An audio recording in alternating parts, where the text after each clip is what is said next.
बिस्मिल्लाहिर्रहमानिर्रहीम।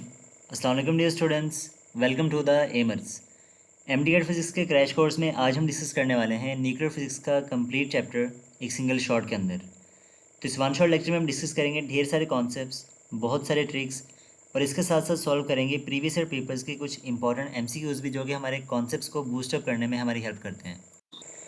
अगर आपको ये कॉन्फिडेंस आ जाए कि आपका ये चैप्टर बिल्कुल रेडी हो चुका है तो आपकी सेल्फ प्रैक्टिस के लिए हमने एक प्रैक्टिस शीट ऐड करी है जिसका लिंक डिस्क्रिप्शन बॉक्स में अवेलेबल है। आप इस शीट को डाउनलोड करिए, प्रैक्टिस करिए एंड अगर किसी एमसीक्यू में आपको कोई मसला आए तो आप हमसे डिस्कस कर सकते हैं कमेंट सेक्शन के अंदर। तो चलिए स्टार्ट करते हैं अपना आज का सबसे पहला टॉपिक, न्यूक्लियर फिज़िक्स। तो स्टूडेंट्स, ये हमारे पास में फिज़िक्स की एक ऐसी ब्रांच है जिसमें हम न्यूक्लियस के स्ट्रक्चर और प्रॉपर्टीज़ को स्टडी करते हैं। अगर हम बात करें न्यूक्लियस की तो हमारे एटम का जो सेंट्रल पार्ट होता है उसको न्यूक्लियस का नाम दिया जाता है, जिसको कोर ऑफ द एटम भी कहते हैं।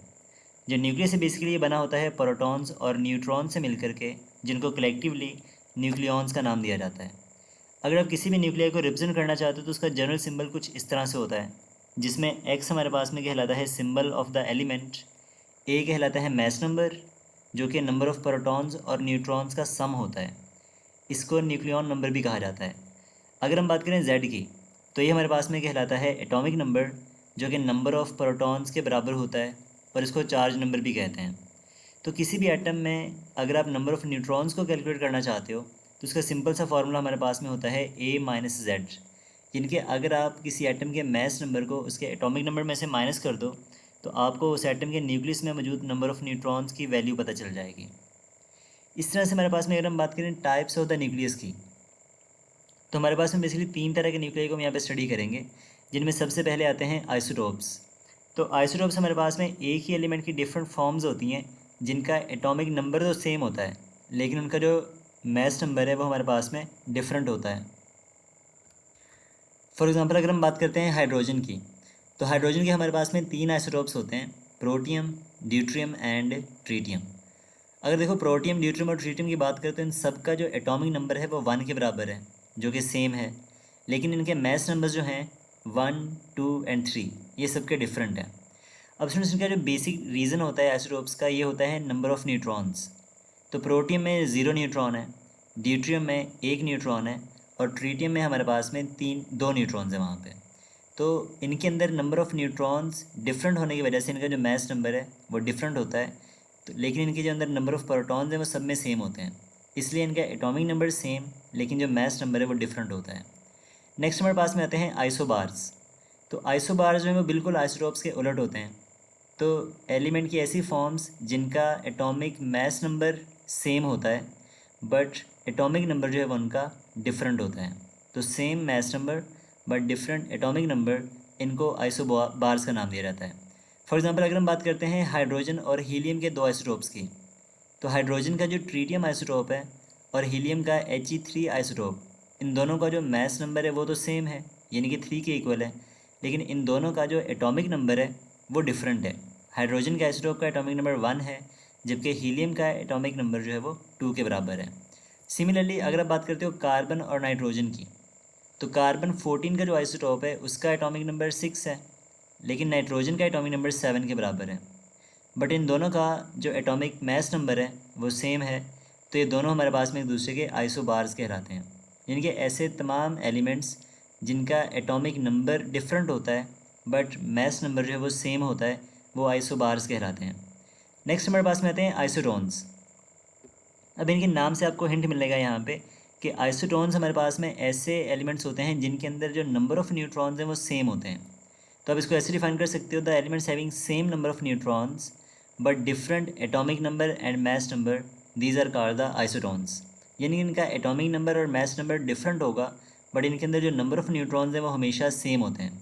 फॉर एग्जांपल अगर आप बात करो हाइड्रोजन और हीलियम की तो हाइड्रोजन का जो ट्रीटियम आइसोटोप है और हीलियम का अगर आप बात करो 4 की, He4 की, तो इन दोनों के आप न्यूट्रॉन निकालो तो हाइड्रोजन में भी 2 न्यूट्रॉन्स बनेंगे और हीलियम के भी 2 न्यूट्रॉन्स होंगे।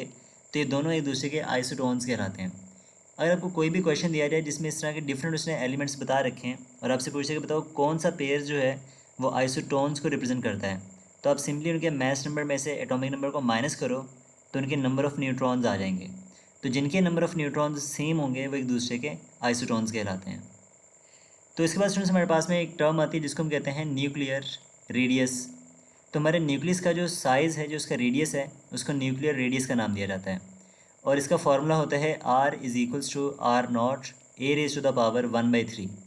यहाँ पे हमारे पास में जो आर नॉट है, ये इसकी वैल्यू होती है 1.2 इंटू 10⁻⁻15 मीटर, जिसको 1.2 फर्मी मीटर यानी कि FM भी लिखा जाता है। और ये बेसिकली एक कांस्टेंट है यहाँ पर। और ए हमारे पास में मैस नंबर है, तो हमारे न्यूक्लियर रेडियस का मैस नंबर की पावर 1/3 से डायरेक्ट रिलेशनशिप होता है। नेक्स्ट हमारे पास में टर्म आती है न्यूक्लियर वॉल्यूम की। तो हमारे न्यूक्लियस का जो वॉल्यूम है बेसिकली उसको न्यूक्लियर वॉल्यूम कहते हैं। अब बिकॉज हमारा न्यूक्लियस जो वो स्फेरिकल फॉर्म में होता है, और हम जानते हैं एक स्फेयर का जो वॉल्यूम है वो बराबर होता है 4/3 पाई आर क्यूब के। अब यहाँ से आप देखो तो हमारे पास में जो न्यूक्लियर वॉल्यूम यानी कि V है, इसका आर क्यूब से डायरेक्ट रिलेशनशिप है। और आर का एटॉमिक मास नंबर के पावर 1/3 से डायरेक्ट रिलेशनशिप है। अगर हम आर की वैल्यू को पुट करें A 1/3, तो 1/3 के साथ जो क्यूब है आर का वो कैंसिल आउट हो जाएगा, और वॉल्यूम का ए के साथ में डायरेक्ट रिलेशनशिप बन जाएगा। यानी कि जो न्यूक्लियर वॉल्यूम है वो मैस नंबर के डायरेक्टली प्रोपोर्शनल होता है। जैसे जैसे मैस नंबर इंक्रीज़ करता जाएगा, जो न्यूक्लियर वॉल्यूम है वो भी इंक्रीज़ करेगा। तो ये कुछ पॉइंट्स है जिनको हमने यहाँ पे कैरी आउट करना है as a introduction to the nucleus. अब इनमें से बहुत सारी ऐसी चीज़ें हैं जो कि आपसे एमसीक्यूज़ में पूछी नहीं गई कभी पेपर्स में, और बहुत सारी ऐसी चीज़ें हैं जो कि पूछी गई हैं पेपर्स में, जो आगे हम डिस्कस भी करेंगे। और ये टॉपिक डायरेक्टली हमारे पीएमडीसी के सिलेबस में इंक्लूड नहीं है, तो इसको एज इट इज़ एक बार गो थ्रू लाजमी कर लीजिएगा। Radio activity. तो स्टूडेंट्स कुछ ऐसे न्यूक्लियाई प्रेजेंट हैं हमारे यूनिवर्स में जो कि लगातार रेडिएशंस को खारिज करते रहते हैं बाय नेचर। तो ये जो प्रोसेस है रेडिएशंस को एमिट करने का, ये कहलाता है रेडियो एक्टिविटी, जिसको हम इस तरह से डिफाइन कर सकते हैं, the spontaneous emission of a radiation from the nucleus is called radio activity. अब ऐसे तमाम एलिमेंट्स जिनका एटॉमिक नंबर 82 से ग्रेटर होता है वो नेचुरली रेडियो एक्टिव होते हैं, और उनको हम नाम देते हैं रेडियो एक्टिव सब्सटेंसेस का। रेडियो एक्टिविटी का जो प्रोसेस है वो सबसे पहले डिस्कवर किया था हेनरी बैकरल ने यूरेनियम साल्ट के अंदर। इसके बाद हमारे पास में दो साइंटिस्ट आए, Marie Curie and Pierre Curie. इन्होंने दो रेडियो एक्टिव सब्सटेंसेस डिस्कवर किए, रेडियम एंड पोलोनियम। स्टूडेंट्स हमारे पास में जो रेडियो एक्टिविटी है ये प्योरली नेचुरल फिनोमिना है जो कि नेचर ऑफ द न्यूक्लियस पर डिपेंड करता है, और इसको हम किसी भी फिजिकल या केमिकल चेंज की हेल्प से कंट्रोल में नहीं ला सकते। अगर हम बात करें कि रेडियो एक्टिविटी के नतीजे में कौन कौन सी रेडिएशंस एमिट होती हैं, तो इनके नेचर के आइडेंटिफिकेशन के लिए एक प्रोसेस किया गया था बाय रदरफोर्ड, जिसको हम रदरफोर्ड एक्सपेरिमेंट कहते हैं। उन्होंने क्या किया कि एक लेड के बॉक्स में रेडियम को रखा जो कि एक रेडियो एक्टिव सब्सटेंस है, उसके ऊपर एक इलेक्ट्रिक फील्ड अप्लाई करी, और उसके आसपास उन्होंने फोटोग्राफिक प्लेट लगा दी। तो उन्होंने ये ऑब्ज़र्व किया कि जब ये रेडिएशंस एमिट होती हैं तो कुछ ऐसी रेडिएशंस थी जो कि नेगेटिव प्लेट की तरफ बेंट हो गई, और कुछ ऐसी रेडिएशंस थी जो कि पॉजिटिव तरफ बेंट हो गई, जबकि कुछ ऐसी रेज भी थी जो कि डिफ्लेक्शन नहीं करे और सीधा जाके फोटोग्राफिक प्लेट पे हिट कर दिया उन्होंने। तो उन्होंने ये बताया वहाँ पे कि वो रेडिएशंस जो नेगेटिव प्लेट की तरफ बेंट हो रही हैं उनके ऊपर पॉजिटिव चार्ज होगा, क्योंकि अपोजिट चार्जेस में अट्रैक्शन होती है। तो उनको नाम दिया गया अल्फ़ा रेज का, और वो एक हैवी पार्टिकल था क्योंकि उसकी डिफ्लेक्शन कम हो रही थी। और कुछ ऐसी रेज थी जो कि पॉजिटिव की तरफ बेंट हुई और उनकी डिफ्लेक्शन ज़्यादा हो रही थी, तो उन्होंने कहा कि ये एक नेगेटिव पार्टिकल होगा और ये मैस में भी हल्का होगा, तो उसको नाम दिया गया बीटा रेज का। जबकि कुछ ऐसी रेज थी जो कि डिफ्लेक्ट नहीं हुई ना पॉजिटिव की तरफ और ना ही नेगेटिव की तरफ, बिल्कुल स्ट्रेट निकल गई और जाके फोटोग्राफी प्लेट को स्पॉट कर दिया, वहाँ पे हिट कर दिया। तो उन्होंने कहा कि ये कुछ न्यूट्रल रेज होंगी या न्यूट्रल पार्टिकल्स होंगे, जिनको वहाँ पर नाम दिया गया गैमा रेज का। तो ये था मेरे पास में रदरफोर्ड एक्सपेरिमेंट, जिसमें उन्होंने 3 तरह के रेडिएशंस को डिस्कवर किया, alpha, beta and gamma rays. अगर हम बात करें इनकी प्रॉपर्टीज़ के बारे में, तो हमारे पास में जो अल्फ़ा पार्टिकल्स होते हैं ये बेसिकली हीलियम के न्यूक्लियाई होते हैं, यानी कि इनका जो चार्ज है वो 2 इलेक्ट्रॉन्स के बराबर होता है, और इनका जो रेस्ट मास है वो approximately 4 times of mass of proton के बराबर होता है। स्टूडेंट्स अब देखो अल्फ़ा पार्टिकल है ना, इसमें 2 प्रोटॉन होते हैं और 2 ही इसके पास में न्यूट्रॉन्स होते हैं। तो अब मास ऑफ प्रोटॉन जो है वो अप्रॉक्सीमेटली मास ऑफ न्यूट्रॉन के बराबर है, तो 2+2 ये 4m ऑफ p के बराबर बन जाएगा। अगर हम बात करें अल्फ़ा पार्टिकल्स की स्पीड की, तो ये अप्रॉक्सीमेटली 10⁻7 मीटर पर सेकंड होती है। अगर हम बात करें बीटा पार्टिकल्स की, तो ये हमारे पास में फास्ट मूविंग इलेक्ट्रॉन है जो कि न्यूक्लियस में से एमिट होता है। अब ये किस तरह से एमिट होते हैं उसको हम रेडियो एक्टिव डिके में पढ़ेंगे फर्दर। और बीटा पार्टिकल्स की चार्ज जो है वो 1 e के बराबर होता है। अब दो तरह का बीटा पार्टिकल होता है, एक होता है पॉजिटिव बीटा पार्टिकल और एक होता है negative beta particle. Positive beta particle पर जो चार्ज है वो +1 होता है और नेगेटिव बीटा पार्टिकल पर जो चार्ज है वो -1 होता है। तो नेगेटिव बीटा पार्टिकल को फास्ट मूविंग इलेक्ट्रॉन, जबकि पॉजिटिव बीटा पार्टिकल को फास्ट मूविंग पॉजिट्रॉन का नाम दिया जाता है। और इनका जो मैस है बेसिकली रेस्ट मैस, वो अप्रॉक्सीमेटली मैस ऑफ प्रोटॉन के बराबर होता है। और इनकी जो स्पीड होती है ये होती है 10⁸ metre per second, approximately equal to the speed of light. लेकिन जब हम बात करते हैं गैमा रेज़ की, तो गैमा रेज़ हमारे पास में बेसिकली फोटॉन्स होते हैं जिनको इलेक्ट्रोमैग्नेटिक वेव्स भी कहा जाता है। और इनका जो चार्ज है वो ज़ीरो होता है और रेस्ट मैस भी इनका ज़ीरो होता है, नहीं जैसे ही फोटोन रेस्ट में आएगा ये ज़ीरो हो जाएगा। तो गैमा रेज़ हमारे पास में न्यूट्रल फोटॉन्स हैं जिनका चार्ज और मैस ज़ीरो के बराबर होता है। अगर हम बात करें इनकी स्पीड की, तो बेसिकली ये स्पीड ऑफ लाइट से मूव करते हैं जो कि 3 × 10⁸ मीटर पर सेकंड के बराबर होती है। नेक्स्ट हमारे पास में इनकी प्रॉपर्टी आती है आयनाइजेशन पावर की। तो स्टूडेंट्स, आयनाइजेशन का मतलब होता है कि जब आप इन तमाम रेडिएशंस को किसी मैटर के ऊपर हिट करवाओगे तो वो कितना उसको आयनाइज करने की एबिलिटी रखता है। तो हमारे पास में जो अल्फ़ा पार्टिकल्स हैं, because these are heavy and इनके ऊपर चार्ज भी सबसे ज़्यादा होता है, तो ये सबसे ज़्यादा आयनाइजेशन करते हैं। जबकि बीटा पे चार्ज कम है, हल्का पार्टिकल है, उसकी आयनाइजेशन अल्फ़ा से कम होती है। लेकिन गैमा रेज पे तो चार्ज होते नहीं है, तो इसलिए जो गैमा की आयनाइजेशन है वो बहुत ही कम होती है। तो सबसे कम आयनाइजेशन पावर होती है गैमा पार्टिकल्स की और सबसे ज़्यादा आयनाइजेशन पावर होती है अल्फ़ा पार्टिकल्स की, यानी almost 1000 time greater than gamma particles होती है। तो अल्फ़ा पार्टिकल्स की अगर हम बात करें, तो जब भी अल्फ़ा पार्टिकल्स किसी एटम को आयनाइज करता है तो ये आयनाइज करते हैं by electrostatic attraction. Because alpha particles पे चार्ज जो है वो पॉजिटिव होता है, तो जब भी किसी एटम के पास से गुजरेंगे इलेक्ट्रॉन्स को अट्रैक्ट करेंगे और वो एटम आयनाइज हो जाएगा। अगर हम बात करें बीटा पार्टिकल्स की, तो अमूमन हमारे पास में जो बीटा पार्टिकल्स हैं वो नेगेटिव बीटा पार्टिकल्स कंसीडर करते हैं जिनके ऊपर चार्ज नेगेटिव होता है। अब इसके ऊपर क्योंकि नेगेटिव चार्ज है, तो जब ये किसी एटम के पास से गुजरेंगे तो ये इलेक्ट्रॉन को रिपेल करेंगे और उसको आयनाइज कर देंगे। तो ये उसको आयनाइज करवाते हैं बाय इलेक्ट्रोस्टैटिक रिपल्शन। अब गैमा की अगर हम बात करें, वो तो न्यूट्रल पार्टिकल है, तो इसका मतलब ये होगा कि जब तक गैमा पार्टिकल किसी इलेक्ट्रॉन को डायरेक्टली हिट नहीं करेगा ये उसको आयोनाइज नहीं करवा सकता। तो गैमा पार्टिकल जो हैं वो बाय डायरेक्ट हीटिंग हमारे एटम को आयोनाइज करते हैं, इसलिए इनकी आयोनाइजेशन है वो बहुत ही कम होती है। अगर हम बात करें पेनिट्रेशन पावर की, कि ये जो रेडिएशन है जब इसको आप किसी मैटर में थ्रो करते हो तो वो कितनी दूर तक पेनिट्रेट कर सकते हैं, कितने इसमें जज़ब हो सकते हैं। अब ऐसा पार्टिकल जो कि बहुत ज़्यादा आयनाइजेशन करता है उसकी पेनिट्रेशन उतनी ही कम होगी, क्योंकि वो सारी एनर्जी वेस्ट कर देगा आयनाइज करने में और भागने के लिए इसके पास में एनर्जी बचेगी नहीं। तो अगर अल्फ़ा की आयनाइजेशन सबसे ज़्यादा है तो अल्फ़ा की जो पेनिट्रेशन है वो सबसे कम होगी। जबकि गैमा पार्टिकल्स की बात करें तो उनकी आयनाइजेशन तो सबसे कम है, इसलिए उनकी जो पेनिट्रेशन है वो सबसे ज़्यादा होगी, वो ज़्यादा दूर तक भाग सकते हैं किसी मैटर के अंदर। तो इनका जो ऑर्डर है वो कुछ इस तरह से बनेगा कि ionisation penetration of alpha is less than beta which is also less than gamma particles. तो गैमा पार्टिकल्स की जो पेनिट्रेशन पावर है वो सबसे ज़्यादा और अल्फ़ा पार्टिकल्स की जो पेनिट्रेशन है वो सबसे कम होती है, almost 1000 time less than gamma particles. तो ये कुछ ऑर्डर हैं जिनको आपने याद रखना है। अगर आप इसको डायग्राम से समझो तो हमारे पास में अल्फ़ा पार्टिकल्स क्योंकि बहुत ज़्यादा आयनाइजिंग है तो इनकी पेनिट्रेशन इतनी कम होती है कि आप इसको एक सिंपल हाथ से रोक सकते हो, या फिर आप एक कागज़ की शीट लोगे तो ये उससे भी रुक सकते हैं। लेकिन जो बीटा पार्टिकल्स हैं उनकी पेनिट्रेशन थोड़ी ज़्यादा होती है, तो वो थोड़ा ज़्यादा ट्रैवल करेंगे, तो उनको रोकने के लिए हमें एलुमिनियम शीट यूज़ करनी पड़ती है। जबकि जो गैमा पार्टिकल्स होते हैं ये इतने ज़्यादा पेनिट्रेटिंग होते हैं कि वो उनको रोकने के लिए एक हमें बड़ी दीवार बनानी पड़ती है लेड की, अगर वो थिक होगी तो वो उसको भी क्रॉस कर जाते हैं। तो ये कुछ ऑर्डर है जो आपको याद रखने हैं यहाँ पे, और ये कुछ प्रॉपर्टीज़ हैं जो आपसे एज एन MCQs पूछी गई हैं पेपर्स में बहुत बार। तो ये सारा एनालिसिस को अच्छे से देख लीजिएगा। अगर किसी पॉइंट में कोई मसला हो, कोई चीज़ समझ में ना आ रही हो तो उसको कमेंट सेक्शन में मेंशन ज़रूर कर दीजिएगा।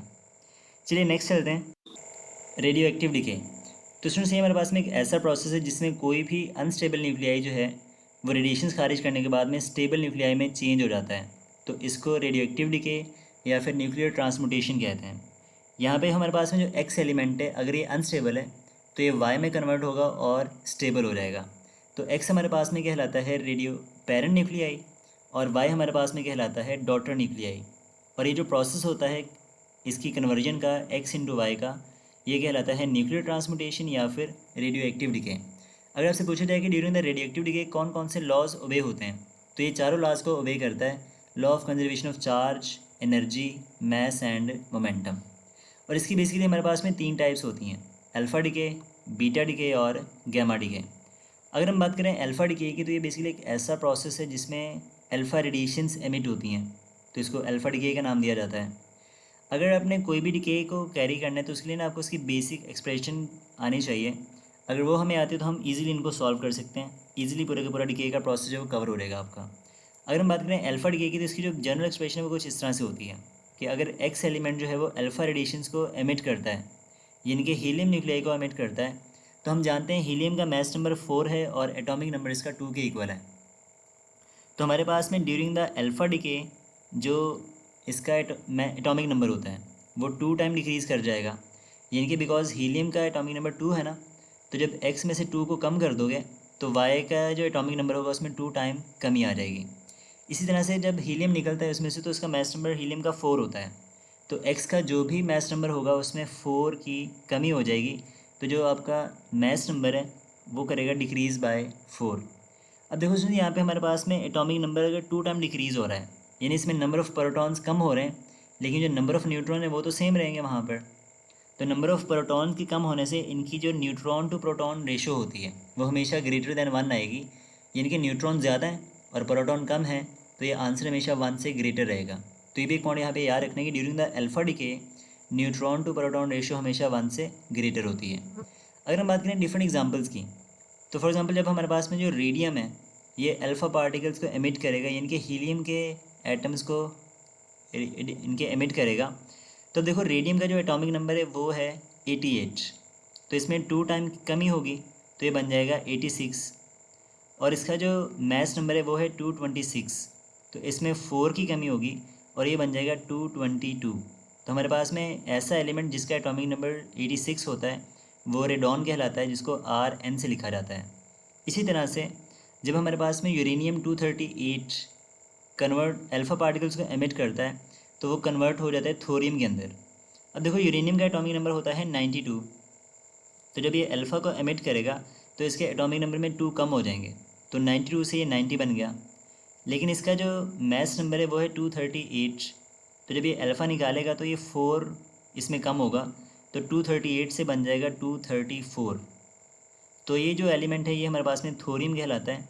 तो जब यूरेनियम अल्फ़ा पार्टिकल्स को एमिट करता है तो थोरियम में कन्वर्ट होता है, और जब रेडियम अल्फ़ा पार्टिकल्स एमिट करता है तो वो रेडॉन में कन्वर्ट हो जाता है। तो ये दोनों एलिमेंट्स के प्रोडक्ट्स और जो इनके रिएक्टेंट्स हैं इनको आपने याद रखना है, यानी इनमें डॉटर न्यूक्लियाई कौन सा है और पैरेंट न्यूक्लियाई कौन सा होता है जब अल्फ़ा पार्टिकल्स की एमिशन होती है। तो ये चीज़ें आपने अच्छे से कवरअप करनी है क्योंकि ये आपसे एज एन MCQs पूछे जाते हैं कि जब रेडियम जो है वो अल्फ़ा पार्टिकल्स एमिट करेगा तो कौन सा डॉटर न्यूक्लियाई बनेगा, और जब यूरेनियम अल्फ़ा पार्टिकल्स को एमिट करता है तो कौन सा डॉटर न्यूक्लियाई बनता है, और इनकी एक्सप्रेशंस को बैलेंस कैसे करना है, एटॉमिक नंबर्स कैसे लिखने हैं, इनको भी देखिएगा यहाँ पे। यानी कि जब भी अल्फ़ा निकलेगा तो जो डॉटर न्यूक्लियाई हमारा होगा उसमें उसका जो मास नंबर है वो 2 टाइम कम हो जाएगा, और जो मास नंबर है वो उसका 4 टाइम कम हो जाएगा। नेक्स्ट हमारे पास में आता है बीटा डिके। अब सुन देखो, इसके नाम से भी आइडिया हो रहा है कि एक ऐसा प्रोसेस जिसमें बीटा रेडिएशंस एमिट होती हैं उनको बीटा डिके का नाम दिया जाता है। अब ये 2 तरह का होता है, एक होता है पॉजिटिव बीटा डिके और एक होता है नेगेटिव बीटा डिके। अगर हम बात करें नेगेटिव बीटा डिके की, तो स्टूडेंट्स ये बीटा पार्टिकल्स बेसिकली ना उस वक्त एमिट होते हैं जब न्यूट्रॉन प्रोटॉन में या प्रोटॉन न्यूट्रॉन में कन्वर्ट होते हैं। अगर हम बात करें नेगेटिव बीटा डिके की, तो याद रखने का सिंपल सा मैथड इसमें यह है कि अगर हमारा न्यूट्रॉन कन्वर्ट होता है प्रोटॉन में न्यूक्लियस के अंदर, तो वहाँ से जो पार्टिकल एमिट होगा वो कहलाता है नेगेटिव बीटा पार्टिकल। तो N से नेगेटिव और N से न्यूट्रॉन, तो न्यूट्रॉन की कन्वर्जन से नेगेटिव बीटा पार्टिकल बनता है, इसको ऐसे आप याद रख लो। अगर हम बात करें इसकी जनरल एक्सप्रेशन की, तो देखो यहाँ पे एक न्यूट्रॉन है, जब ये प्रोटॉन में कन्वर्ट होगा तो देखो न्यूट्रॉन पे चार्ज होता है 0 और प्रोटॉन पे चार्ज कितना होता है +1, तो इसको बैलेंस करने के लिए साथ में एक इलेक्ट्रॉन रिमूव होगा जिसके ऊपर चार्ज होगा -1 का, ताकि प्रोटॉन और इलेक्ट्रॉन का +-1 कैंसिल होकर 0 हो जाए, न्यूट्रल हो जाए, तो ये इक्वेशन हमारी बैलेंस हो जाएगी यहाँ पे। लेकिन इसके साथ साथ ना यहाँ पे एक पार्टिकल एमिट होता है जिसको न्यू बार लिखा हुआ है यहाँ पे, तो ये पार्टिकल हमारे पास में कहलाता है एंटी न्यूट्रिनो। और जो यहाँ पे नेगेटिव इलेक्ट्रॉन एमिट हुआ है ये कहलाता है नेगेटिव बीटा पार्टिकल। अब ये वो इलेक्ट्रॉन है जो हमारे न्यूक्लियस में से निकला है न्यूट्रॉन की प्रोटॉन में कन्वर्जन होने से। और यहाँ पे जो न्यू बार है ये कहलाता है एंटी न्यूट्रिनो, जो कि बेसिकली एक एंटी पार्टिकल है जो कि न्यूट्रल होता है, इसके ऊपर कोई चार्ज नहीं होता। तो ये न्यूट्रल पार्टिकल है जो यहाँ से एमिट होता है जब कन्वर्जन होती है न्यूट्रॉन की प्रोटॉन के अंदर। तो स्टूडेंट्स यहाँ पे अगर हम इसकी जनरल एक्सप्रेशन की बात करें, देखो हो क्या रहा है। अगर हमारे पास में x एक पेरेंट एलिमेंट है जिसका एटॉमिक मास a के बराबर है और एटॉमिक नंबर इसका z के बराबर है, जब ये बीटा पार्टिकल्स को एमिट करेगा नेगेटिव बीटा पार्टिकल को, तो जो y बनेगा वहाँ पे इसके ना जो एटॉमिक नंबर है वो 1 टाइम इंक्रीज़ हो जाएगा, इसलिए इसमें +1 होगा। अब ये +1 क्यों होता है, तो देखो हमने क्या बोला कि जब न्यूट्रॉन प्रोटॉन में कन्वर्ट होता है तो नेगेटिव बीटा पार्टिकल निकलता है, यानी कि हमारे पास जो प्रोटॉन है वो बढ़ जाएंगे। तो अगर एक नेगेटिव बीटा पार्टिकल निकला है तो आपका जो एटॉमिक नंबर है उसमें एक प्रोटॉन ज़्यादा हो जाएगा। अगर 2 बीटा पार्टिकल निकलेंगे उसमें 2 ज़्यादा हो जाएंगे। तो हमारा जो एटॉमिक नंबर है यानी कि जो Z है वो 1 टाइम इंक्रीज़ हो जाएगा अगर आप एक नेगेटिव बीटा पार्टिकल को एमिट करते हो, क्योंकि न्यूट्रॉन प्रोटॉन में कन्वर्ट हो रहा है और प्रोटॉन के नंबर बढ़ने से हमारा जो एटॉमिक नंबर है वो बढ़ जाता है, तो इसलिए यहाँ पे Z+1 आएगा। अगर आप बात करो इसकी एग्जांपल्स की, तो हमारे पास में फॉर एग्जांपल थोरियम है। थोरियम का एटॉमिक नंबर होता है 90। अगर ये एक बीटा पार्टिकल एमिट करेगा यानी कि नेगेटिव बीटा पार्टिकल एमिट करेगा तो ये 90 से 91 बन जाएगा, क्योंकि इसमें एक प्रोटॉन ज़्यादा हो जाएगा। तो ऐसा एलिमेंट जिसका एटॉमिक नंबर 91 होता है वो कहलाता है प्रोटेक्टिनम, जिसको Pa लिखा जाता है। तो इसमें यहाँ पे देखो दोनों का जो मास नंबर है उसमें कोई फ़र्क नहीं आया, 234 यहाँ पर है और 234 वहाँ पर है। तो हमारे पास में इनका जो मास नंबर है वो सेम रहेगा during the beta decay, but जो एटॉमिक नंबर है वो 1 टाइम इंक्रीज़ हो जाएगा। अब यहाँ पे अगर आप बात करें न्यूट्रॉन टू प्रोटॉन रेशियो की, तो क्योंकि इसमें प्रोटॉन ज़्यादा हो रहे हैं तो हमारे पास में जो न्यूट्रॉन टू प्रोटॉन रेशियो है ये हमेशा लेस दैन 1 के बराबर होती है। नेक्स्ट हमारे पास में आता है नेगेटिव पॉजिटिव बीटा डिके। तो स्टूडेंट्स ये बिल्कुल उसके उल्टा है नेगेटिव के। तो नेगेटिव में न्यूट्रॉन कन्वर्ट हो रहे हैं प्रोटॉन के अंदर और पॉजिटिव में प्रोटॉन कन्वर्ट होगा न्यूट्रॉन के अंदर। तो जब प्रोटॉन न्यूट्रॉन में कन्वर्ट होता है तो वहाँ पे जो पार्टिकल निकलता है वो कहलाता है पॉजिटिव बीटा डिके। अगर आप इसकी बात करें एक्सप्रेशन की, तो देखो प्रोटॉन जब न्यूट्रॉन में कन्वर्ट हो रहा है तो प्रोटॉन पे चार्ज होता है पॉजिटिव और न्यूट्रॉन पे चार्ज होता है 0। तो लेफ्ट साइड को बैलेंस करने के लिए वहाँ पे एक पॉजिटिव पार्टिकल निकलेगा जिस पे प्लस चार्ज होगा जो कि इक्वेशन को बैलेंस करेगा, और इसके साथ एक पार्टिकल एलिमेंट होता है जिसको न्यू लिखा जाता है यहाँ पर। तो यहाँ पे जो पॉजिटिव ई है ये कहलाता है पॉजिट्रॉन, जो कि इलेक्ट्रॉन का एंटी पार्टिकल है। इसका मास इलेक्ट्रॉन के बराबर होता है लेकिन इसका जो चार्ज है वो इलेक्ट्रॉन के अपोजिट होता है। और यहाँ पे जो हमारे पास में न्यू है ये कहलाता है न्यूट्रिनो। तो जब हमारा प्रोटॉन न्यूट्रॉन में कन्वर्ट होता है तो न्यूट्रिनो एमिट होता है, और जब न्यूट्रॉन प्रोटॉन में कन्वर्ट होता है तो एंटी न्यूट्रिनो एमिट होता है। तो जब प्रोटॉन न्यूट्रॉन में कन्वर्ट होगा तो ये कहलाता है पॉजिटिव बीटा डिके, और यहाँ पे पॉजिटिव बीटा पार्टिकल्स एमिट होते हैं। अब देखो यहाँ पे हो क्या रहा है कि हमारा प्रोटॉन न्यूट्रॉन में कन्वर्ट हो रही है, यानी प्रोटॉन कम हो रहे हैं। तो during the positive beta decay जो नंबर ऑफ़ प्रोटॉन्स हैं या जो एटॉमिक नंबर है उसमें 1 की कमी आएगी। तो इसकी जनरल एक्सप्रेशन कुछ इस तरह से लिखोगे कि अगर x y में कन्वर्ट होता है और पॉजिटिव बीटा पार्टिकल एमिट करता है तो इसका मास नंबर तो सेम रहेगा लेकिन जो एटॉमिक नंबर है उसमें 1 कम हो जाएगा, तो आप लिखोगे Z-1।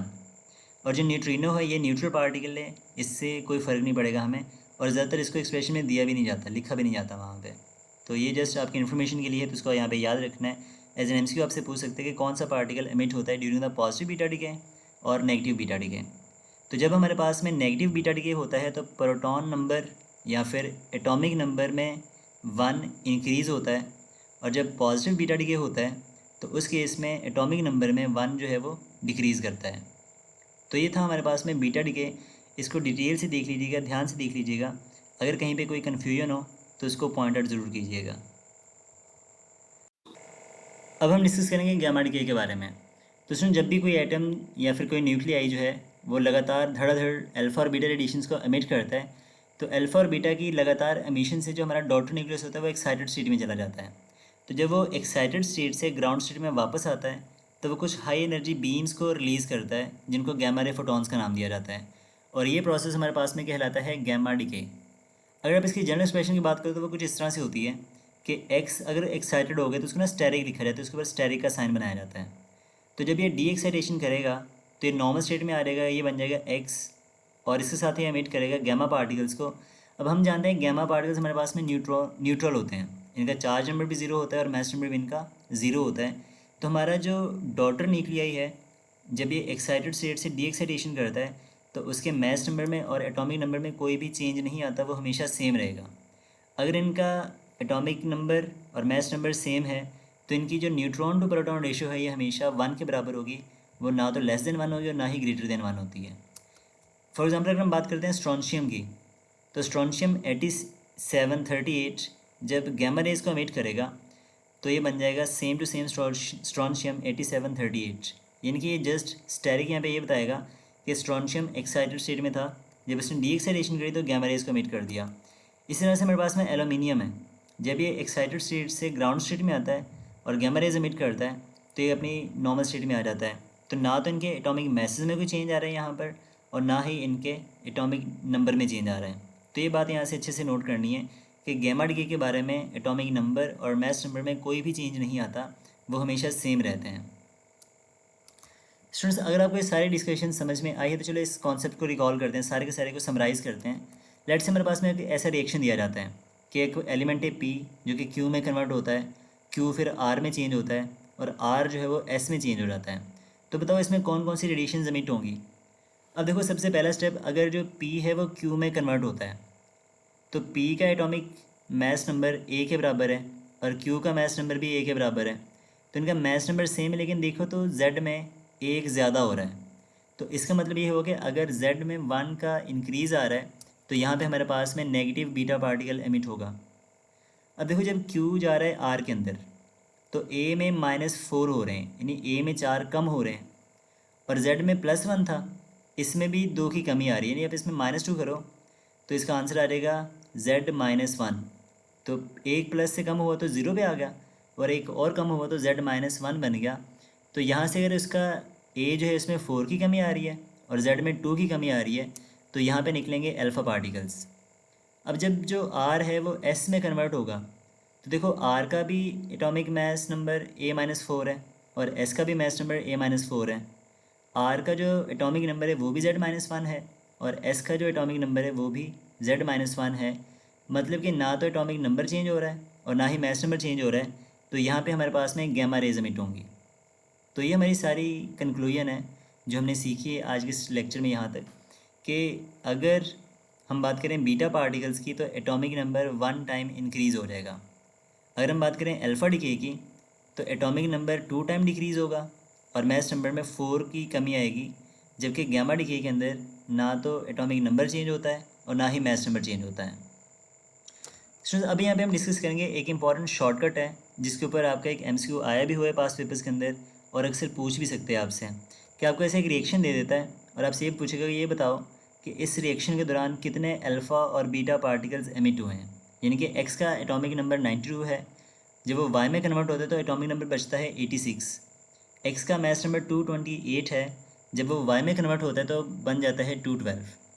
तो आपसे उल्टा भी पूछ सकता है कि अगर यहाँ से 3 अल्फ़ा 4 बीटा कुछ भी अल्फ़ा या बीटा पार्टिकल्स निकले हों तो आप ये बताओ कि इसके मास नंबर में कितना चेंज आएगा या इसका मास नंबर कितना होगा और एटॉमिक नंबर में कितना चेंज आएगा या वो कितना बन जाएगा। यानी कि या तो रिएक्शन दे के आपसे अल्फ़ा और बीटा पार्टिकल्स की तादाद पूछ लेगा या फिर आपको अल्फ़ा और बीटा पार्टिकल्स की तादाद बता करके आपसे एटॉमिक नंबर और मास नंबर पूछ लेगा। तो अगर यहाँ पे आपने निकालने हैं अल्फ़ा पार्टिकल्स या बीटा पार्टिकल्स तो रिएक्शन सेम ही यूज़ करने हैं, आपने इक्वेशन याद रखनी है, हम इसको यूज़ कर सकते हैं दोनों चीज़ों को हल करने के लिए। तो अगर हम निकालना चाहते हैं number of the alpha particles तो इसका फॉर्मूला होता है change in mass number divided by 4, यानी कि डेल्टा ए डिवाइडेड बाय 4 आप करोगे तो हमारे पास में आपके पास आएंगे number of the alpha particles. अब देखो हमारे पास में जो एक्स है उसका मास नंबर था 228 और वाई का मास नंबर है 212। तो 228 में से जब आप 212 को माइनस करोगे तो बनेगा 16। तो 16 को जब आप 4 पे करोगे डिवाइड तो आंसर आ जाएगा 4, यानी इस रिएक्शन में हमारे पास में 4 अल्फ़ा पार्टिकल्स निकलेंगे। अगर आप निकालना चाहते हो नंबर ऑफ़ बीटा पार्टिकल्स तो इसका शॉर्टकट होता है number of beta particles is equals to 2 times number of alpha particles minus change in atomic number. यानी कि बीटा पार्टिकल्स निकालने के लिए आपको नंबर ऑफ़ अल्फ़ा पार्टिकल्स का पता होना ज़रूरी है। अब यहाँ पर देखो तो हमारा एटॉमिक नंबर 92 से 86 तक जा रहा है, यानी कि इसमें जो चेंज आ रहा है वो हमारे पास में है 6 का एटॉमिक नंबर में। अल्फ़ा पार्टिकल्स निकले थे 4, तो 4/2 हो गया 8, और 8 - 6 आंसर आएगा 2। तो इस रिएक्शन में हमारे पास में 2 बीटा पार्टिकल्स एमिट होंगे। तो ये रिएक्शन है जिसमें हमारे पास में 4 अल्फ़ा और 2 बीटा पार्टिकल्स निकल रहे हैं, जिसको हम बहुत इजीली कैलकुलेट कर सकते हैं इन शॉर्टकट्स को यूज़ करके। तो आई होप कि ये सारी डिस्कशन आपको यहाँ तक क्लियर होगी। अब हम डिस्कस करेंगे यहाँ तक पास पेपर्स में जितने भी इंपॉर्टेंट एमसीक्यूज़ पूछे गए हैं उनको। तो सबसे पहला एमसीक्यू हमारे पास में है, when a helium atom lose an electron it becomes. तो जब हमारे पास में हीलियम स्टूडेंट से एक इलेक्ट्रॉन लूज़ करेगा ना, तो इलेक्ट्रॉन को लूज़ करने से इस पर +1 का चार्ज आएगा। तो हमारा जो हीलियम है जब एक इलेक्ट्रॉन को लूज़ करता है तो वह एक पॉजिटिव हीलियम आयन बन जाता है। तो हमारा बीटा ऑप्शन जो है यहाँ पे करेक्ट होगा। एमसीक्यू नंबर 2 है, what is the charge on alpha particles emitted during the phenomena of radio activity. तो अल्फ़ा पार्टिकल्स पे चार्ज कितना होता है, सिंपली ये पूछ रहा है। तो स्टूडेंट्स हम जानते हैं alpha particles basically helium nuclei हैं जिनका चार्ज नंबर 2 के बराबर और मास नंबर 4 के बराबर होता है। तो अल्फ़ा पे जो चार्ज है वो +2e के बराबर होता है। तो ये हमारे पास में डेल्टा ऑप्शन जो है करेक्ट है। जो बीटा पार्टिकल्स होते हैं उनके ऊपर जो चार्ज है वो -e के बराबर होता है, और गैमा पार्टिकल्स के ऊपर जो चार्ज है वो 0 होता है। तो ये बात भी यहाँ पे याद रखिएगा। एमसीक्यू नंबर 3 हमारे पास में है, in a radioactive phenomena observation shown in figure where alpha deviates lesser than beta in the same electric और magnetic field not shown in the figure, what is the reason of less deviation of alpha. वो कहते हैं कि आपको diagram में alpha और beta particles दिखा रखे हैं, जबकि जो अल्फ़ा पार्टिकल है वो बीटा से कम डेविएट करता है सेम इलेक्ट्रिक या मैग्नेटिक फील्ड के अंदर। तो हमें ये रीज़न बताना है कि अल्फ़ा की डेविएशन कम क्यों हो रही है। तो स्टूडेंट्स ये लॉजिक हमने डिस्कस करी थी इलेक्ट्रोमैग्नेटिज्म के 1 शॉर्ट चैप्टर के अंदर भी, कि ऐसे पार्टिकल जिनका मास ज़्यादा होता है उनकी डिफ्लेक्शन या डेविएशन कम होती है, वो कम डेविएट करते हैं। तो अल्फ़ा का मास क्योंकि बीटा से ज़्यादा है इसलिए इसकी डेविएशन कम होगी, डिफ्लेक्शन कम होगी, उसको मोड़ना मुश्किल होगा यहाँ पे। लेकिन बीटा क्योंकि हल्का पार्टिकल है ये बहुत इजीली डिफ्लेक्ट हो जाएगा। तो अल्फ़ा की लेस डिफ्लेक्शन किस वजह से हो रही है, क्योंकि ये हैवियर पार्टिकल है, इसका मास बीटा से ज़्यादा है। तो आपका जो चार्ली ऑप्शन है यहाँ पे वो राइट ऑप्शन बन जाएगा। एमसीक्यू नंबर 4 है, which one of the following particle is emitted as a result of the nuclear reaction. तो आप ये बताओ इस रिएक्शन में कौन सा न्यूक्लियर पार्टिकल जो है वो एमिट हो रहा है।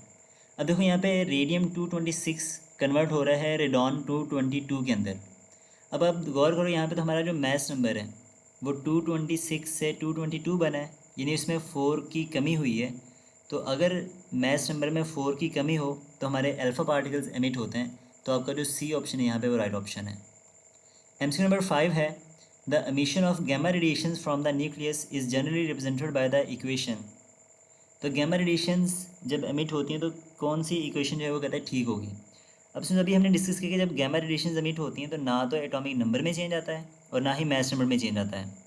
तो अगर आप बात करो अपने सबसे पहले ऑप्शन की तो देखो राइट ऑप्शन है, क्योंकि एक्स का एटॉमिक नंबर ए है और एटॉमिक नंबर जेड है और मास नंबर ए के बराबर है। तो जब ये गैमा रेडिएशंस को एमिट करेगा तो ये एक्साइटेड से ग्राउंड में आ जाएगा। तो आपका जो अल्फ़ा ऑप्शन यहाँ पे वो राइट ऑप्शन है। जबकि सी और डी ऑप्शन में देखो तो एटॉमिक नंबर जो है वो चेंज हो रहा है, वो सेम नहीं है, तो वो अपना राइट ऑप्शन नहीं बनेगा। एमसीक्यू नंबर 6 है, बीटा रे emitted by radioactive substance is. जो बीटा रेज एमिट होती हैं ड्यूरिंग द रेडिएक्टिव सब्सटेंस या ड्यूरिंग द रेडिएक्टिव डिके वो क्या होती हैं बेसिकली। तो पहला ऑप्शन कहता है an electron which was existing outside the nucleus. तो ये रॉन्ग स्टेटमेंट है, क्योंकि बाहर वाला इलेक्ट्रॉन नहीं होता वो basically. An electron which was existing inside the nucleus, तो हमें पता है इनसाइड द न्यूक्लियस तो इलेक्ट्रॉन होते ही नहीं है बेसिकली, तो ये भी राइट ऑप्शन नहीं है। An electron emitted by the nucleus as a result of decay of neutron inside the nucleus, तो ये हमारा राइट ऑप्शन हो सकता है, क्योंकि जब हमारा न्यूट्रॉन प्रोटॉन में कन्वर्ट होता है तो वहाँ से वो नेगेटिव बीटा पार्टिकल्स को एमिट करता है जो कि एक इलेक्ट्रॉन की तरह बिहेव करते हैं। तो ये हमारे पास में वो ऐसा इलेक्ट्रॉन है जो न्यूक्लियस में से एमिट होता है as a result of the beta decay. तो हमारा जो सी ऑप्शन है यहाँ पे वो राइट ऑप्शन है।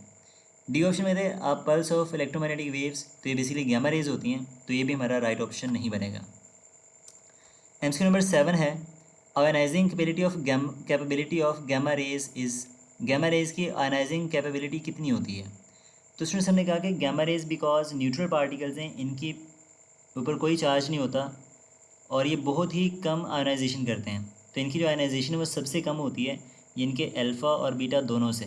तो हमारे पास में इसका जो डी ऑप्शन है वो राइट होगा कि इनकी जो आयनाइजिंग एबिलिटी है वो अल्फ़ा और बीटा दोनों से कम होती है। तो हमारा जो डी ऑप्शन है यहाँ पे वो राइट ऑप्शन बनेगा। MCQ नंबर 8 है, which of the following effect is observe during the emission of beta negative during the phenomena of radio activity. जब बीटा नेगेटिव पार्टिकल एमिट होता है तो क्या इफेक्ट आता है मास नंबर के ऊपर और एटॉमिक नंबर के ऊपर। तो स्टूडेंट्स हमने ये बात सीखी है कि जब बीटा एमिशन होती है तो मास नंबर पे कोई फ़र्क नहीं पड़ता, वो सेम रहेगा। लेकिन हमारे पास में जो एटॉमिक नंबर है उसमें 1 इंक्रीज़ कर जाएगा अगर तो नेगेटिव बीटा डिके है, और 1 डिक्रीज़ करेगा अगर पॉजिटिव बीटा डिके है। अब देखो कौन सा ऐसा ऑप्शन है जहाँ पर ए सेम रहेगा। तो हमारा जो बी और सी ऑप्शन है इसमें ए जो है वो सेम है। अब वो बात कर रहे हैं बीटा नेगेटिव की, तो जब बीटा नेगेटिव डिके होता है तो जेड जो है वो 1 टाइम इंक्रीज़ होता है। तो आपको जो सेकंड ऑप्शन है बीटा वो राइट ऑप्शन होगा। बिकॉज अगर आप ये रिएक्शन देखो यहाँ पे, तो during the emission of beta negative जो जेड है वो 1 टाइम इंक्रीज़ हो जाता है। तो बीटा ऑप्शन हमारा राइट ऑप्शन बन जाएगा यहाँ पे। MCQ नंबर 9 है, among the 3 types of radioactive radiations which have the strongest penetration power. सबसे ज़्यादा पेनिट्रेशन पावर किसकी होती है। तो स्टूडेंट्स ये बात हमने सीखी कि जिसकी आयनाइजेशन सबसे कम होगी उसकी पेनिट्रेशन सबसे ज़्यादा होती है। तो गैमा रेज की पेनिट्रेशन सबसे ज़्यादा होती है बिकॉज इनकी आयनाइजेशन सबसे कम होती है। MCQ नंबर 10 है, isotopes are those nuclei of an element that have. अब यहाँ पे आपसे डायरेक्टली आइसोटोप्स की डेफिनेशन पूछ रहा है। तो ये हमने सबसे पहले डिस्कस किया था अपने लेक्चर के अंदर कि आइसोटोप्स हमारे पास में ऐसे न्यूक्लियाई होते हैं जिनका एटॉमिक नंबर सेम होता है बट मास नंबर जो है वो डिफरेंट होता है। तो isotopes have different mass number but same atomic number. तो आपका जो डेल्टा ऑप्शन है यहाँ पे वो राइट ऑप्शन बनेगा। MCQ नंबर 11 है, emission of alpha decay from a radioactive substance causes. जब अल्फा डिके होता है तो उस केस में क्या होता है। स्टूडेंट्स जब भी अल्फा पार्टिकल निकलेगा तो हमें पता है हीलियम के न्यूक्लियाई वहाँ से एमिट होते हैं, और जब हीलियम न्यूक्लियाई एमिट होता है तो जो Z है उसमें 2 का डिक्रीज़ आता है, और जो A है यानी कि मास नंबर उसमें 4 का डिक्रीज़ होता है। तो जो हमारा राइट ऑप्शन यहाँ पे बनेगा वो होगा जनाब delta, decrease in A by 4 and decrease in Z by 2। तो आपका जो डी ऑप्शन है यहाँ पे वो राइट ऑप्शन है। MCQ नंबर 12 है, which of the following emission takes place in a nuclear reaction. तो आप ये बताओ कि ये जो रिएक्शन इसमें लिखा हुआ है इसमें कौन सा पार्टिकल एमिट हो रहा है। स्टूडेंट्स आप देखो यहाँ पे रिएक्शन को ज़रा गौर से, तो हमारे पास में जो मास नंबर है दोनों का वो सेम है। 234 है थोरियम का और 234 है प्रोटेक्टिनम का, लेकिन जो एटॉमिक नंबर है वो 90 से 91 हो रहा है। तो इसका मतलब ये होगा कि यहाँ पे बीटा पार्टिकल एमिट होगा, यानी कि यहाँ पे नेगेटिव बीटा एमिशन हो रही है। तो आपका जो बी ऑप्शन है वो राइट ऑप्शन है। MCQ नंबर 13 है, emission of the radiation from a radioactive substance is. तो किसी भी रेडियोएक्टिव सब्सटेंस से जो रेडिएशंस एमिट होती हैं वो क्या करती हैं, वो डिपेंड करती हैं बोथ टेम्परेचर एंड प्रेशर के ऊपर, या प्रेशर पर इंडिपेंडेंट होते हैं और टेम्परेचर पर डिपेंड करते हैं, या क्या होता है। तो ये बात स्टूडेंट्स हमने डिस्कस करी है रेडियो एक्टिविटी के टॉपिक में कि हमारी जो रेडियो एक्टिव सब्सटेंसेस से रेडिएशंस की एमिशन होती है वो प्योरली नेचुरल फिनोमेना है, और उसको हम फिज़िकली या केमिकली चेंज नहीं कर सकते, यानी कि वो प्रेशर और टेम्परेचर दोनों पर इंडिपेंडेंट होती है। तो इसका जो सी ऑप्शन है यहाँ पे वो राइट ऑप्शन है। MCQ नंबर 14 हमारे पास में है, 3 points of a radioactive radiation are observed as shown in the figure presence of electric field. Which type of radiation is shown in the path 1। तो कहते हैं इसने 3 रेडिएशन दिखा रखी हैं, तो आप ये बताओ कि पाथ 1 वाली जो रेडिएशन है वो कौन सी है। तो इसमें देखो जो पाथ 1 वाली रेडिएशन है वो डिफ्लेक्शन शो नहीं कर रही, तो इसका मतलब वो न्यूट्रल पार्टिकल होगा या न्यूट्रल रेज होंगी हमारे पास में। और हम जानते हैं जो गैमा रेज होती हैं वो न्यूट्रल पार्टिकल्स होते हैं, इसलिए वो डिफ्लेक्शन शो नहीं करते। तो हमारा जो सी ऑप्शन है यहाँ पे वो राइट ऑप्शन हो जाएगा, बिकॉज गैमा जो है वो चार्जलेस है, वो अनडिफ्लेक्टेड होती है इन इलेक्ट्रिक एंड मैग्नेटिक फील्ड। तो आपका राइट ऑप्शन है वो सी बन जाएगा यहाँ पे। MCQ नंबर 15 है, a naturally occurring radioactive element decays to alpha particles, which of the following represent status of daughter element with respect to mass number A and charge number Z। अब सुनिए यहाँ पे देखो बात क्या कर रहे हैं कि 2 अल्फा पार्टिकल्स को एमिट करता है, तो उसके Z में और A में क्या चेंज आएगा। अगर तो एक अल्फा पार्टिकल निकले तो Z जो है वो 2 टाइम डिक्रीज़ होता है, और जो A है उसमें 4 का डिक्रीज़ आता है। लेकिन अगर आप 2 अल्फा पार्टिकल निकालोगे तो Z में भी डबल चेंज आएगा और A में भी डबल चेंज आएगा। तो अगर एक अल्फ़ा से Z में 2 डिक्रीज़ होता है तो 2 अल्फ़ा निकालने से Z में 4 का डिक्रीज़ आएगा, और एक अल्फ़ा के निकलने से A में 4 की कमी होती है, तो 2 अल्फ़ा निकलने से A के अंदर 8 की कमी होगी। तो हमारा जो C ऑप्शन है यहाँ पे वो राइट ऑप्शन बन जाएगा। MCQ नंबर 16 है, इन द न्यूक्लियर रिएक्शन इनके नाइट्रोजन प्लस हीलियम ये कन्वर्ट हो रहा है ऑक्सीजन के अंदर, तो हमें बताना है कि कौन सा पार्टिकल जो है वो यहाँ पे मिसिंग है। अब स्टूडेंट्स अगर आप इस इक्वेशन को बैलेंस करते हो तो देखो नाइट्रोजन का एटॉमिक नंबर 7 है, हीलियम का एटॉमिक नंबर 2 है, तो 7 + 2 ये बनेगा 9।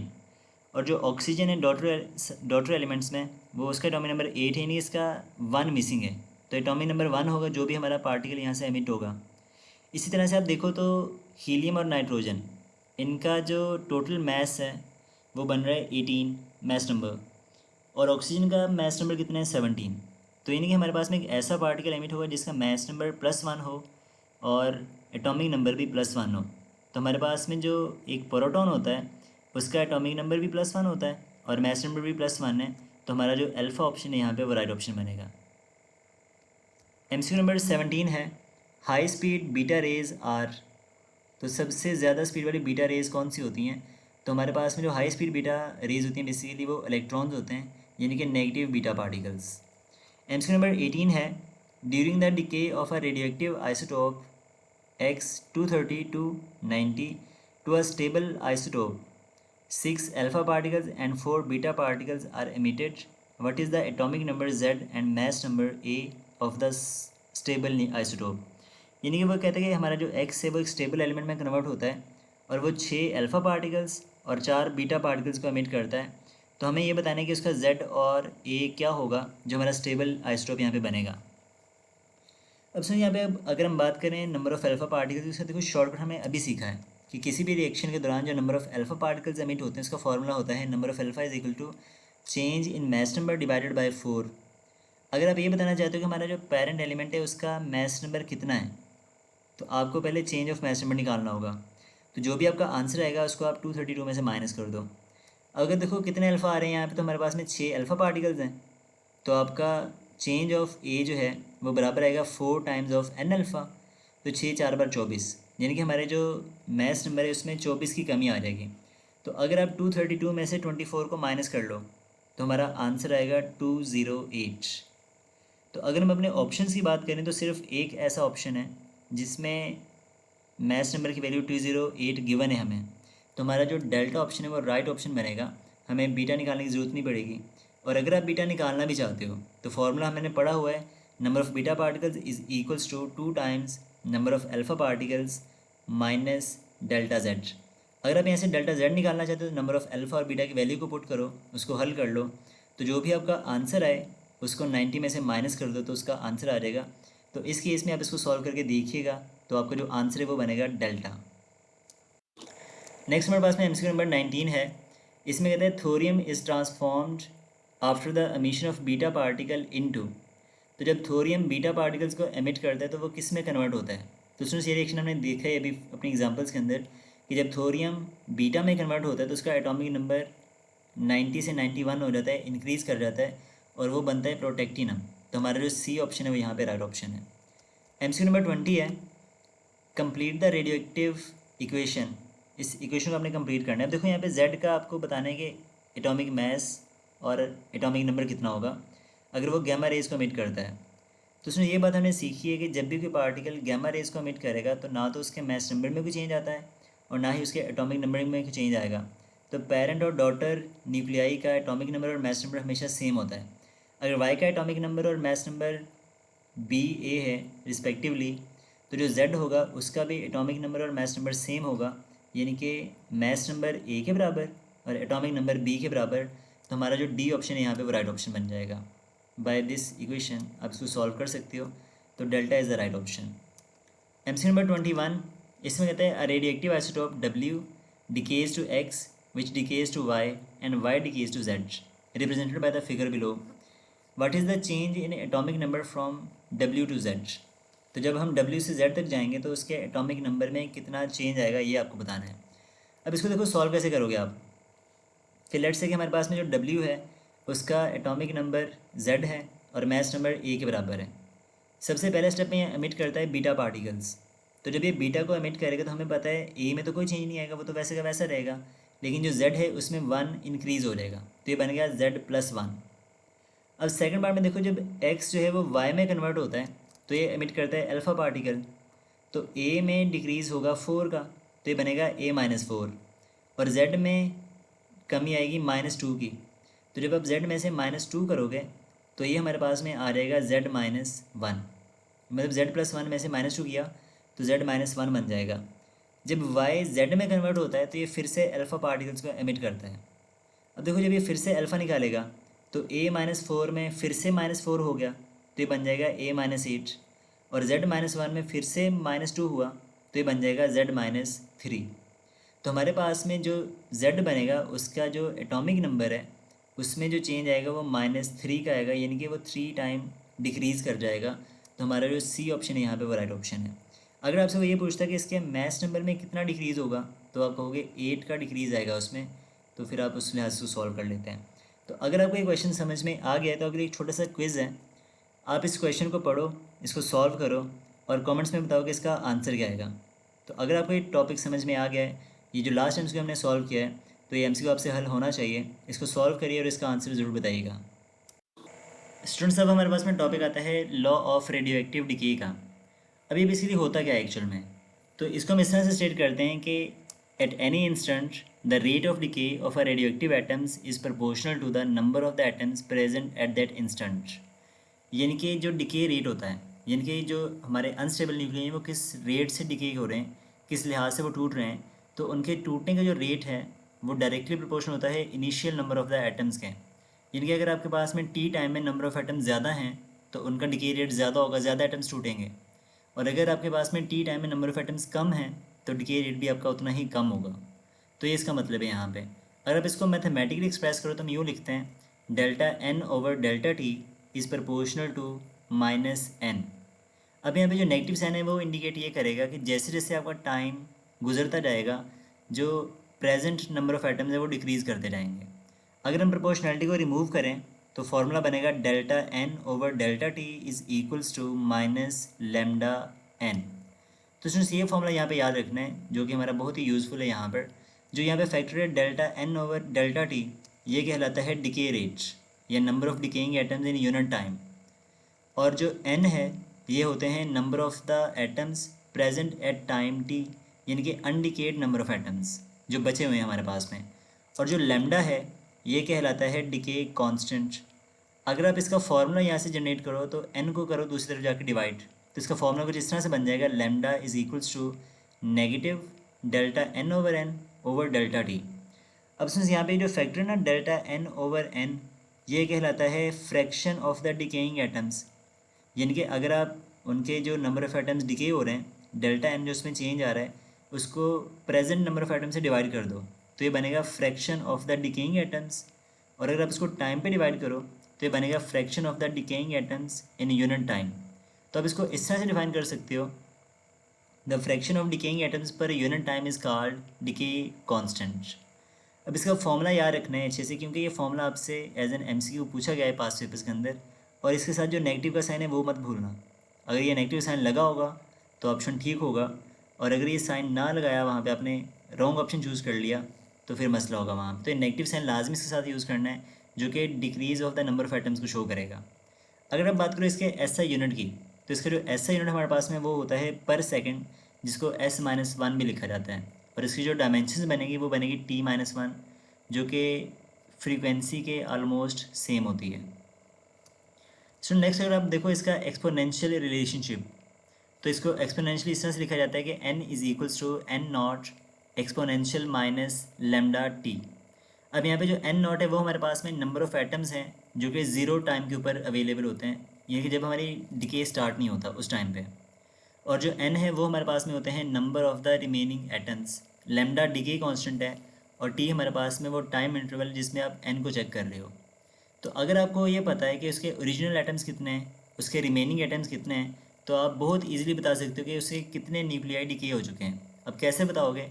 अगर आपने डिकेड न्यूक्लियाई निकालने हैं तो ओरिजिनल में से रिमेनिंग को माइनस कर दो तो उसका आंसर आ जाएगा। अब यहाँ पे देखो, अगर हम n की वैल्यू को पुट करते हैं तो बनेगा n prime is equals to n naught minus n naught exponential minus lambda T. वहाँ से n नॉट को करो कॉमन, तो फॉर्मूला बनेगा n prime is equals to n naught into 1 minus exponential minus lambda T. तो ये expression है जिसके ज़रिए हम डिकेड न्यूक्लियाई को कैलकुलेट कर सकते हैं। वैसे तो इजी मेथड मैंने आपको बता दिया कि अगर आपके पास में ओरिजिनल गिवन हो और रिमेनिंग आपको पता हो तो उन दोनों को माइनस कर लो तो आंसर आ जाएगा। और ये एक्सप्रेशन याद करनी है एज एन MCQs, तो ये ड्राइव करना आपको आना चाहिए यहाँ पे। सो नेक्स्ट हमारे पास में टॉपिक आता है एक्टिविटी का। अब एक्टिविटी का मतलब क्या होता है, तो उसको इस तरह से डिफाइन किया जाता है, नंबर ऑफ एटम्स डिकेइंग पर सेकेंड, कि एक सेकंड में या यूनिट टाइम में कितने नंबर ऑफ एटम्स जो हैं वो टूट रहे हैं, इसको एक्टिविटी का नाम दिया जाता है। और मैथमेटिकली इसको इस तरह से लिखा जाता है A is equals to minus delta N over delta T. यानी आप सिंपली इसको कह सकते हो कि जो एक्टिविटी है वो डिके रेट का प्रोपोर्शनल है, यानी इसके प्रोपोर्शनल की होती है। अब देखो यहाँ पे जो नेगेटिव साइन है वो क्या इंडिकेट करेगा, जैसे जैसे आपका टाइम बढ़ता जाएगा जो एक्टिविटी है वो कम होती जाएगी, जो नंबर ऑफ एटम है वो कम टूटेंगे क्योंकि नंबर ऑफ एटम डिक्रीज करते जाएंगे वहाँ पे। अब यहाँ पे देखो तो minus delta N over delta T, ये हमने देखो राइट साइड जो डिस्कशन करी है ये बराबर है लेमडा एन के। अगर आप यहाँ पे एन की वैल्यू को पुट करो अपने एक्सपोनेंशियल रिलेशन से उठा के, तो फॉर्मूला बनेगा lambda N naught exponential minus lambda T. अब यहाँ पे स्टूडेंट्स हमारे पास में जो फैक्टर है ना लेमडा एन नॉट, ये कहलाता है ए नॉट, और साथ में इसके आएगा एक्सपोनेंशियल माइनस लेमडा टी। तो ये फार्मूला आपका यहाँ से अरेंज हो जाएगा। अब यहाँ पे हमारे पास में जो ए नॉट है ये होती है activity at time T is equals to zero, और ए हमारे पास में होती है activity of the radio active substance at time T. तो ये हमारे पास में कुछ रिलेशनशिप्स हैं जिनको आपने यहाँ पे याद रखना है एज एन MCQs। ये डायरेक्ट आपसे फॉर्मूलाज पूछ लेता है पेपर्स में। इसके बाद हमारे पास में आते हैं units of the radio activity, कि रेडियो एक्टिविटी के कौन कौन से यूनिट्स हैं, तो इनके नाम और इनकी वैल्यूज़ ये भी आपको आने चाहिए। ये थोड़ी मेमोरी बेस्ड चीज़ें हैं तो MCQ में पूछी गई हैं पास पेपर्स में। तो अगर हम बात करें यूनिट्स ऑफ रेडियो एक्टिविटी, तो ये हमारे पास में 3 यूनिट्स होते हैं। सबसे पहला यूनिट हमारे पास में आता है बैकरल, जो कि बराबर होता है 1 DPS के। DPS का मतलब होता है डिसइंटीग्रेशन पर सेकंड, कि एक सेकंड में कितने एटम्स जो हैं वो डिसइंटीग्रेट हो रहे हैं, कितने एटम्स टूट रहे होते हैं वहाँ पे। तो 1 becquerel is equal to 1 DPS। Second unit होता है रदरफोर्ड, जो रदरफोर्ड है वो थोड़ा बिगर यूनिट है, जो कि 10⁻6 DPS के बराबर होता है।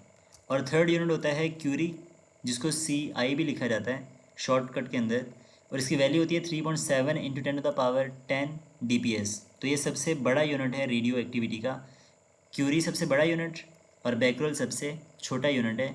अब इनके नाम और इनकी वैल्यूज़ ये आपको अच्छे से याद होनी चाहिए। स्टूडेंट्स अब हम डिस्कस करेंगे half life of a radio active element के बारे में।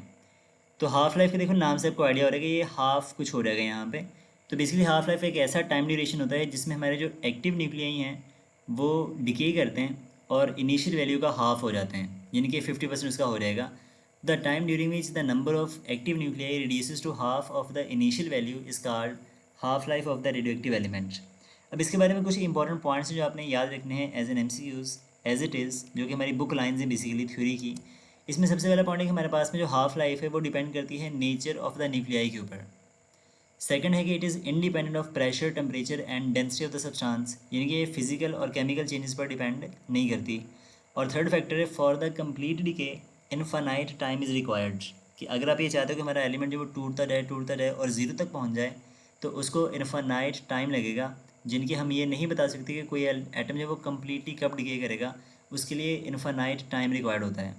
और दूसरी चीज़ ये होती है कि जो डिके का प्रोसेस है ये रैंडम होता है, कोई भी न्यूक्लियाई सैंपल में से कभी भी ब्रेक हो सकता है, उसको आप एग्जैक्टली नहीं बता सकते कि कौन सा एटम कब ब्रेक करेगा, यानी कि वो रैंडम प्रोसेस है और कंप्लीट डिके के लिए आपको इनफाइनाइट टाइम जो है वो रिक्वायर्ड होता है। अगर हम बात करें हाफ लाइफ का रिलेशनशिप विद डिके कांस्टेंट, तो क्या लिंक होते हैं इन दोनों का आपस में, तो इसलिए हम यूज़ करेंगे law of radio active decay, जिसका हमने पढ़ा है n is equals to n naught exponential minus lambda T. अब लेट से हमारे पास में जो t है वो एक हाफ लाइफ के बराबर है, तो एक हाफ लाइफ में हमारे पास में जो नंबर ऑफ़ एटम्स हैं वो टूट करके हाफ हो जाएंगे, यानी कि अगर आपके पास में टोटल एटम्स n नॉट थे तो जब डिके होगा एक हाफ लाइफ गुजरेगी तो n नॉट का हाफ जो है वो बाकी बचेगा, यानी n की वैल्यू n नॉट बाई 2 हो जाएगी। अगर आप n की जगह पे n नॉट बाई 2 को रिप्लेस करो और स्मॉल t की जगह पर हाफ लाइफ को रिप्लेस करो, तो जब इसको आप पूरा सॉल्व करोगे लॉग्स की वैल्यू लगा करके यहाँ पे इसको कम्प्लीटली सॉल्व करने के बाद, जो हमारा काम यहाँ पे नहीं है सॉल्व करना बेसिकली, इसलिए इसको हम सॉल्व नहीं करेंगे, तो ये किसी और लेक्चर में फिर कभी डिस्कस कर लेंगे। तो इसका जो फॉर्मूला आपके पास में बन के आएगा वो बनेगा half life is equals to log of 2 divided by lambda. तो ये फॉर्मूला आपने यहाँ पे याद रखना है, जो कि ज़्यादा यूज़फुल है हमारे लिए, कि हाफ लाइफ जो है वो बराबर होती है log ऑफ 2 बाय लैम्डा के। अब सिंस यहाँ पे जो log ऑफ 2 है ना, इसकी वैल्यू होती है 0.693, तो आप इसको फर्दर डिस्टेंस लिख सकते हो, half life is equals to 0.693 over lambda. और 0.693 को आप थोड़ा राउंड ऑफ करके लिख लो तो बनेगा अप्रॉक्सीमेटली 0.7 टाइम्स ओवर लैम्डा। तो ये हमारे पास में इसके रिलेशनशिप्स हैं, यहाँ पे आपने याद रखने हैं कि हाफ लाइफ का डिके कांस्टेंट साथ में क्या लिंक होता है। तो हाफ लाइफ जो है देखो, उसका डिके कांस्टेंट में इन्वर्स रिलेशनशिप है, और इनका जो प्रोडक्ट है हाफ लाइफ और डिके कांस्टेंट का, ये बराबर आएगा log ऑफ 2 के, जो कि बराबर होता है 0.693 या फिर 0.7 के। तो ये बातें यहाँ पे याद रखनी है, एज एन MCQ ये पेपर्स में पूछी गई हैं डायरेक्टली इसी फॉर्म के अंदर वहाँ पे। नेक्स्ट हमारे पास में आता है मीन लाइफ। अब स्टूडेंट्स, मीन का मतलब होता है एवरेज। तो हमारे जितने भी एक्टिव न्यूक्लियाई हैं उनकी जो एवरेज लाइफ होती है उसको मीन लाइफ का नाम दिया जाता है। और मैथमेटिकली हम इसको इस तरह से डिफाइन करते हैं कि it is the reciprocal of decay constant, यानी कि mean life is equals to 1 over lambda. अब मीन लाइफ को टी मीन भी लिखा जाता है, जैसे कि यहाँ पे लिखा हुआ है, और इसको टी स्टेरिक भी लिखा जाता है, यानी टी के ऊपर आप एक छोटा सा स्टार डाल देते हो तो वो भी मीन लाइफ का सिंबल होता है। अब यहाँ पे आप देखो, अगर लेमडा की वैल्यू को पुट कर लो तो लेमडा हमारे पास में जो हमने रिलेशन अभी डिस्कस किया है वहाँ से बनेगा log of 2 divided by half life.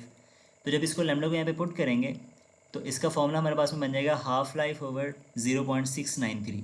तो मीन लाइफ जो है वो बराबर हो जाएगी हाफ लाइफ ओवर 0.693, यानी कि ये बराबर होगा 1.4 टाइम्स ऑफ हाफ लाइफ।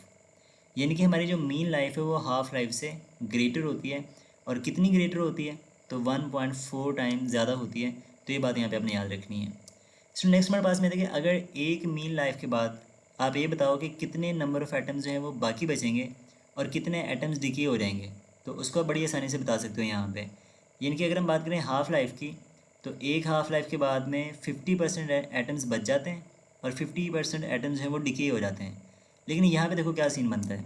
अगर आपने बताना है कि number of undecayed nuclei present at t is equals to 1 mean life, यानी कि कितने एटम इसके बाकी बचेंगे, तो यहाँ पे आप यूज़ करो अपना डिके लॉ या रेडियो एक्टिव डिके लॉ, जो कि n is equal to N naught exponential minus lambda T के बराबर है। अब देखो, जो टी है वो 1 मीन लाइफ के बराबर है, जो कि फर्दर 1 ओवर लैम्डा के बराबर है। तो जब आप टी को 1 ओवर लैम्डा लिखोगे तो लैम्डा से लैम्डा कट जाएगा और ये बनेगा n is equal to N naught exponential minus 1, और एक्सपोनेंशियल इन्वर्स की वैल्यू होती है 0.37। तो हमारे पास में 0.37 times of N naught atoms हैं वो बाकी बच जाएंगे। यानी कि अगर हम परसेंटेज में बात करें तो 37% हमारे पास में जो है वो रिमेनिंग एटम्स होंगे। एक मीन लाइफ के बाद जो है वो 37% बाकी बचेगा। और अगर आपने ये बताना हो कि कितना डिके हो चुका है, तो अगर 37 हमारे पास में बच रहा है तो मतलब ये होगा कि 63% एटम्स जो हैं वो डिके कर चुके हैं। अगर आप इसको निकालना चाहते हो डिकेड न्यूक्लियाई को, तो इजीली निकाल सकते हो। ओरिजिनल में से रिमेनिंग को माइनस कर लो, तो ओरिजिनल अगर हमारे पास में 100% है और रिमेनिंग हमारे पास में 37% है, तो आपका जो डिकेड एटम्स है वो बन जाएंगे 63% ऑफ द एन नॉट।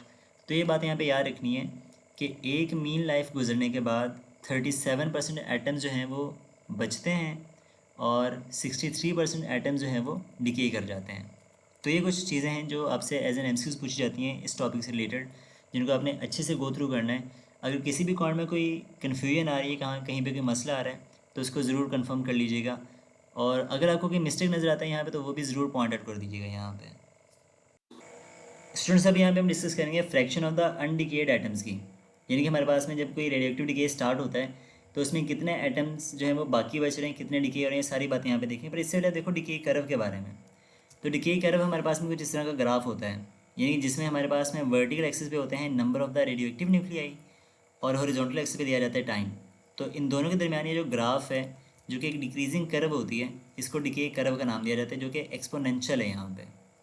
तो ये बात यहाँ पे याद रखनी है कि the graph between number of radioactive nuclei and the time, या फिर simply decay curve, is basically the exponential curve, जो कि लॉ ऑफ रेडियोएक्टिव डिके को ओबे करता है। तो इसमें जैसे जैसे हमारा टाइम बढ़ता जाएगा, हाफ लाइफ्स बढ़ती जाएंगी, जो नंबर ऑफ़ एटम्स है वो कम होते जाएंगे। जैसे अब देखो तो ज़ीरो टाइम के ऊपर जो नंबर ऑफ़ एटम्स है वो एन नॉट है। एक हाफ लाइफ गुजरेगी तो उसका हाफ यानी कि 1/2 हो गया। दो हाफ लाइफ के बाद 1/2 का हाफ यानी कि 1/4 हो गया। और 3 हाफ लाइफ के बाद में 1/4 का हाफ यानी कि 1/8 हो जाएगा। इस तरह से आप इसको हाफ करते जाओ करते जाओ करते जाओ, तो इसको ज़ीरो तक पहुंचने के लिए इनफानाइट टाइम रिक्वायर्ड होगा। तो ये जो ग्राफ है इसको डिके कर्व का नाम दिया जाता है। अब यहाँ पे देखो लेफ़्ट साइड पे, अगर हमारे पास में टाइम ज़ीरो है तो हमारे पास में जो फ्रैक्शन ऑफ एटम्स मौजूद है वो 100% होगी, यानी कि फ्रैक्शन 1 के बराबर आएगी। और इस केस में डिके कितने हुए हैं, तो ज़ीरो एटम जो है वो डिके हुए हैं, कोई भी डिके भी स्टार्ट नहीं हुआ। लेकिन मान लो कि हमारे जो टाइम है वो एक हाफ़ लाइफ गुजर गई है, तो एक हाफ़ लाइफ के बाद में हमारे पास में जो नंबर ऑफ़ एटम्स हैं वो 50% बच जाएंगे और 50% उनका डिके हो जाएगा।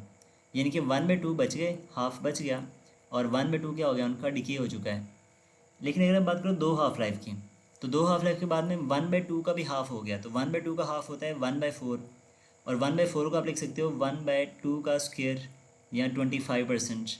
तो अगर 1/4 उसका रिमेनिंग अमाउंट है तो 3/4 जो है वो डिके कर जाएगा यहाँ पे, यानी कि 75% उसका डिके हो जाएगा। अगर हम बात करें 3 हाफ लाइफ की, तो 3 हाफ लाइफ के बाद में हमारे पास में 1/8 यानी 1/4 का हाफ जो है वो रिमेनिंग होगा, जिसको आप लिख सकते हो 1/2 क्योंकि 2 मल्टीप्लाई बाई 2 मल्टीप्लाई बाई 2, तो जब आप 2 को 3 टाइम मल्टीप्लाई करोगे तो 1/8 बन जाएगा। और 25 का हाफ यानी कि 12.5% हमारा रिमेनिंग होगा, और बाकी हमारे पास में जो डिके कर जाएगा वो कितना होगा, 1/1 में से 1/8 को माइनस कर लो तो ये बनेगा 7/8। इसी तरह से आप देखो जैसे जैसे हमारी हाफ़ लाइफ बढ़ती जा रही है, जो उनकी रिमेनिंग अमाउंट है वो कम होती जा रही है, और जो डिकेड अमाउंट है वो बढ़ती जा रही है। तो इसमें देखो ये जनरल ट्रेंड यहाँ पे चल रहा है। पहली फॉर्म में 1 था, फिर 1/2 रेज़ टू द पावर 1 हो गया, फिर 1/2 raise to the power 2, 1/2 raise to the power 3, यानी कि दो हाफ लाइफ के बाद में 1/2 रेज़ टू द पावर 2 आ रहा है, और 3 हाफ लाइफ के बाद में 2 रेज़ टू द पावर 3 आ रहा है। इसी तरह से अगर हमारे पास में n हाफ लाइफ गुजर जाएँ तो जनरल फार्मूला बनेगा 1/2 raise to the power n। ये होती है fraction of the active atoms या रिमेनिंग एटम्स। इसी तरह से अगर आपने बताना हो fraction of the decayed atoms, तो आप उसको 1 में से माइनस कर दो, तो वो बनेगा 1 - 1/2 raise to the power n। यानी कि अगर हम यहाँ पे एक जनरलाइज रिलेशनशिप ड्रॉ करते हैं नंबर ऑफ अनडिकेड एटम्स निकालने के लिए, तो ये होता है n = n0 divided by 2 raise to the power n आ जाएगा यहाँ पे। अब यहाँ पे सुनिए हमारे पास में जो n होता है ना, ये कहलाता है number of the half lifes, जिसको हम कैलकुलेट कर सकते हैं कुछ ये वाला फॉर्मूला यूज़ करके, कि अगर आप टोटल टाइम को जो आपको गिवन है उसको उस एलिमेंट की हाफ लाइफ पर डिवाइड कर दो, तो हमारे पास में number of the half life आ जाते हैं। और अगर आपको नंबर ऑफ़ हाफ लाइफ्स पता हैं तो आप उसके रिमेनिंग एटम्स या फिर fraction of the active atoms को कैलकुलेट कर सकते हो ये फॉर्मूलाज यूज़ करके। तो आई होप कि ये डिस्कशन आपको यहाँ पे क्लियर हो चुकी होगी। अगर ये सारा काम ओके है तो अब इसकी डिस्कस करते हैं पास पेपर्स के इंपॉर्टेंट एमसीक्यूज़। तो एमसीक्यू नंबर 22 हमारे पास में है, in the half life of an element the equation for the number of decaying atoms is given by. यानी कि हमारे पास में जो नंबर ऑफ डिकेइंग एटम्स हैं वो किसके बराबर होते हैं वो हमने बताना है यहाँ पर। अब स्टूडेंट्स यहाँ पे देखो हमने पढ़ा है कि जो नंबर ऑफ डिकेइंग एटम्स हैं वो डायरेक्टली प्रोपोर्शन होते हैं number of the atoms present at time t, यानी कि delta n is proportional to -n। और जो डेल्टा n है ये प्रोपोर्शन होता है डेल्टा t के, जितना ज़्यादा टाइम उसको आप दोगे वो उतना ज़्यादा डिके करेगा, और जितने नंबर ऑफ एटम्स ज़्यादा होंगे वो उतना ज़्यादा डिके करेगा। तो नेगेटिव साइन यहाँ पे इंडिकेट करेगा कि उसके टूटने से जो नंबर ऑफ एटम्स है वो आहिस्ते से कम होते जाएंगे। तो अगर आप इन दोनों को कंबाइन कर लो तो बनेगा delta n is proportional to -n delta t। तो हमारा जो अल्फा ऑप्शन है यहाँ पे वो राइट ऑप्शन बन जाएगा। एमसीक्यू नंबर 23 है, decay constant is given as. Decay constant का फॉर्मूला क्या होता है? तो स्टूडेंट्स हमने देखा है कि डिके कांस्टेंट का फॉर्मूला होता है fractional decay per unit time is called decay constant, यानी कि delta n/n divided by delta t। तो ये उसका फॉर्मूला था। अब यहाँ पर देखो हमारे पास में अल्फ़ा और डेल्टा दोनों ऑप्शन में डेल्टा n/n डेल्टा t है, बट अल्फ़ा में साथ में माइनस लगा हुआ है जो कि उसकी ये शो कर रहा है कि टाइम के बढ़ने से जो नंबर ऑफ एटम्स वो आहिस्ते से डिक्रीज़ होते जाएंगे, कम होते जाएंगे, तो डिके रेट स्लो होता जाएगा उसका। तो आपका जो अल्फ़ा ऑप्शन है वो ज़्यादा बेस्ट यहाँ पे है बिकॉज इसमें नेगेटिव का साइन लगा हुआ है। एमसीक्यू नंबर 24 है, half life of a radio active element is. तो स्टूडेंट्स इसमें आपसे बेसिकली ये पूछ रहा है कि हाफ लाइफ का रेडियो एक्टिव एलिमेंट की डिके कांस्टेंट से क्या लिंक होता है। अब देखो हमने फॉर्मूला डिस्कस किया है कि half life is equal to 0.693/λ means के डिके कांस्टेंट। तो हाफ लाइफ का डिके कांस्टेंट से देखो तो इन्वर्स रिलेशनशिप होता है। तो यहाँ पे हमारा जो डेल्टा ऑप्शन है वो राइट ऑप्शन बनेगा। Half life of radio active element is inversely proportional to the decay constant. MCQ number 25 है, the time rate of decay of a parent atom to the number of atom of a radioactive nuclei present at that time is equal to. तो ये हमसे पूछ रहा है the time rate of decay of a parent atom to the number of atoms of the radioactive nuclei present at time T is equal to. तो ये हमारे पास ना बेसिकली कह रहा है कि delta N over delta T, ये हो गया डिके रेट, और इसको डिवाइड कर दो एन से। तो डिके रेट और नंबर ऑफ एटम्स की जो रेशो है ये हमारे पास में बराबर होती है डिके कांस्टेंट के, यानी कि सिंपली डेफिनेशन हमारे पास में पूछ रहे हैं आपसे। तो decay constant of the radioactive element, ये उसकी डेफिनेशन है। थोड़ा सा उसने वर्ड्स को घुमा दिया यहाँ पे। नेक्स्ट हमारे पास में आंसर नंबर 26 आता है, the relation between decay constant lambda and the half life of a radioactive substance is given by. तो हाफ लाइफ में और डिके कांस्टेंट में क्या रिलेशनशिप हमारे पास में होता है। तो देखो यहाँ पे हमने फॉर्मूला डिस्कस किया है कि half life is equals to 0.693 over lambda. तो लैम्डा बनेगा 0.693 ओवर हाफ लाइफ, यानी कि हमारा जो डेल्टा ऑप्शन है यहाँ पे वो राइट ऑप्शन है। एमसीक्यू नंबर 27 है, the quantity of uranium is 400 gram, the amount of uranium left after 3 half life is. तो इसमें देखो अगर यूरेनियम की जो क्वांटिटी वो 400 ग्राम हो तो 3 हाफ लाइफ के बाद कितनी यूरेनियम बाकी बचेगी। अब देखो ज़रा गौर से इसको समझो यार एक मिनट, कि अगर पहले 400 है तो एक हाफ लाइफ के बाद में उसका हाफ हो गया यानी कि 200, दो हाफ लाइफ के बाद में 200 का हाफ यानी कि 100, और जब 3 हाफ लाइफ गुजरेंगी तो 100 का हाफ यानी कि 50 बचेगा। तो हमारे पास में 3 हाफ लाइफ गुजरने के बाद में यूरेनियम की 50 ग्राम अमाउंट बाकी बचेगी। तो आपका अल्फ़ा ऑप्शन राइट ऑप्शन है। एमसीक्यू नंबर 28 है, calculate the activity decaying atoms per unit time of a radioactive strontium 90 having 6.7 into 10 to the power 21 atoms at t is equal to 0. Decay constant of strontium 90 is 8.3 into 10 to the power minus 10 per second. तो हमें activity को calculate करना है और उसने हमें बता रखा है कि उसके टी टाइम के ऊपर नंबर ऑफ़ एटम्स कितने हैं और उसका डिके कांस्टेंट कितना है। अब स्टूडेंट्स यहाँ पे अब देखो ना, ये बड़ा कॉम्प्लिकेटेड से देखने में लगेगा कि यार इसको कैलकुलेट कैसे करना है। तो इस तरह के जो एमसीक्यूज होते हैं ना, इनके ऑप्शन में ही इसका आंसर अवेलेबल होता है। अब सबसे पहली बात जो आपको यहाँ पे पता होना चाहिए वो ये है कि एक्टिविटी का यूनिट क्या होता है। तो हमने इसके 3 यूनिट्स पढ़े थे, बैकरल, रदरफोर्ड और क्यूरी। तो यहाँ पे देखो हमारा जो यूनिट्स यूज़ हो रहे हैं वो बैकरल है, अल्फ़ा बीटा और डेल्टा, इनमें यूनिट्स बैकरल यूज़ हो रहा है। ये मतलब इनमें से कोई ऑप्शन बनेगा। चार्ली तो आपका वैसे ही इसको छोड़ दो, ये पर सेकंड है तो ये हमारा राइट ऑप्शन यहाँ पे नहीं बन सकता। अब दूसरी बात जो ऐसे एमसीक्यूज में होती है वो ये कि अगर आपके पास में दो ऑप्शन सिमिलर हों, जैसे अब देखो सी और डी, इन दोनों का जो आंसर है मैथमेटिकल आंसर वो सेम है, बस यूनिट्स का फ़र्क है, तो आपकी पॉसिबिलिटी मैक्सिमम ये होती है कि इनमें से आपका राइट ऑप्शन बनेगा। तब देखो ये जो एमसीक्यूज हैं इसमें या तो आपका सी ऑप्शन ठीक होगा या फिर डेल्टा। अब बिकॉज सी में जो यूनिट यूज़ हो रहा है वो रॉन्ग है तो सी हमारा पॉसिबल आंसर नहीं बन सकता। तो यहाँ पे हमारा जो डेल्टा ऑप्शन है वो राइट ऑप्शन बनेगा। अगर इसको कैलकुलेट आपने करना है तो कैसे करोगे, देखो तो हमारे पास में सोल्यूशन ये है कि एक्टिविटी का फॉर्मूला हमने पढ़ा था लैम्डा टाइम्स एन, जो टॉपिक हमने डिस्कस किया है। अब इसमें लैम्डा की वैल्यू पुट करो, एन की वैल्यू पुट करो, जब आपस में इसको मल्टीप्लाई करवाओगे तो आंसर आएगा 5.6 into 10 to the power 12 becquerel, यानी कि डी ऑप्शन आपका जो है वो राइट हो जाएगा। बेशक आप इसको कैलकुलेट कर लो तब भी आंसर ठीक आएगा, या फिर आप थोड़ा सा यहाँ पे फोकस लगाओ, लॉजिक लगाओ और अपने आंसर को फाइंड कर लो, तब भी आंसर आपका ठीक होगा यहाँ पे। एमसीक्यू नंबर 29 है, calculate the half life of bismuth 214 which has a decay constant of 4.3 into 10 to the power 3 per second. तो आपने ये बताना है कि बिस्मथ की हाफ लाइफ कितनी है। तो देखो हाफ लाइफ का फॉर्मूला हम जानते हैं in terms of decay constant, ये बराबर होता है 0.693 ओवर लैम्डा। अब यहाँ पे अगर लैम्डा की वैल्यू पुट करें तो वो है 4.3 इंटू 10 टू द पावर 3। अब सुन देखो यहाँ पे क्या लॉजिक इस्तेमाल करोगे, जो हमारा न्यूमरेटर है वहाँ पे फैक्टर है 0.6, इसको इतना सपोज कर लो फिलहाल, और डिनोमिनेटर में फैक्टर है 4.3।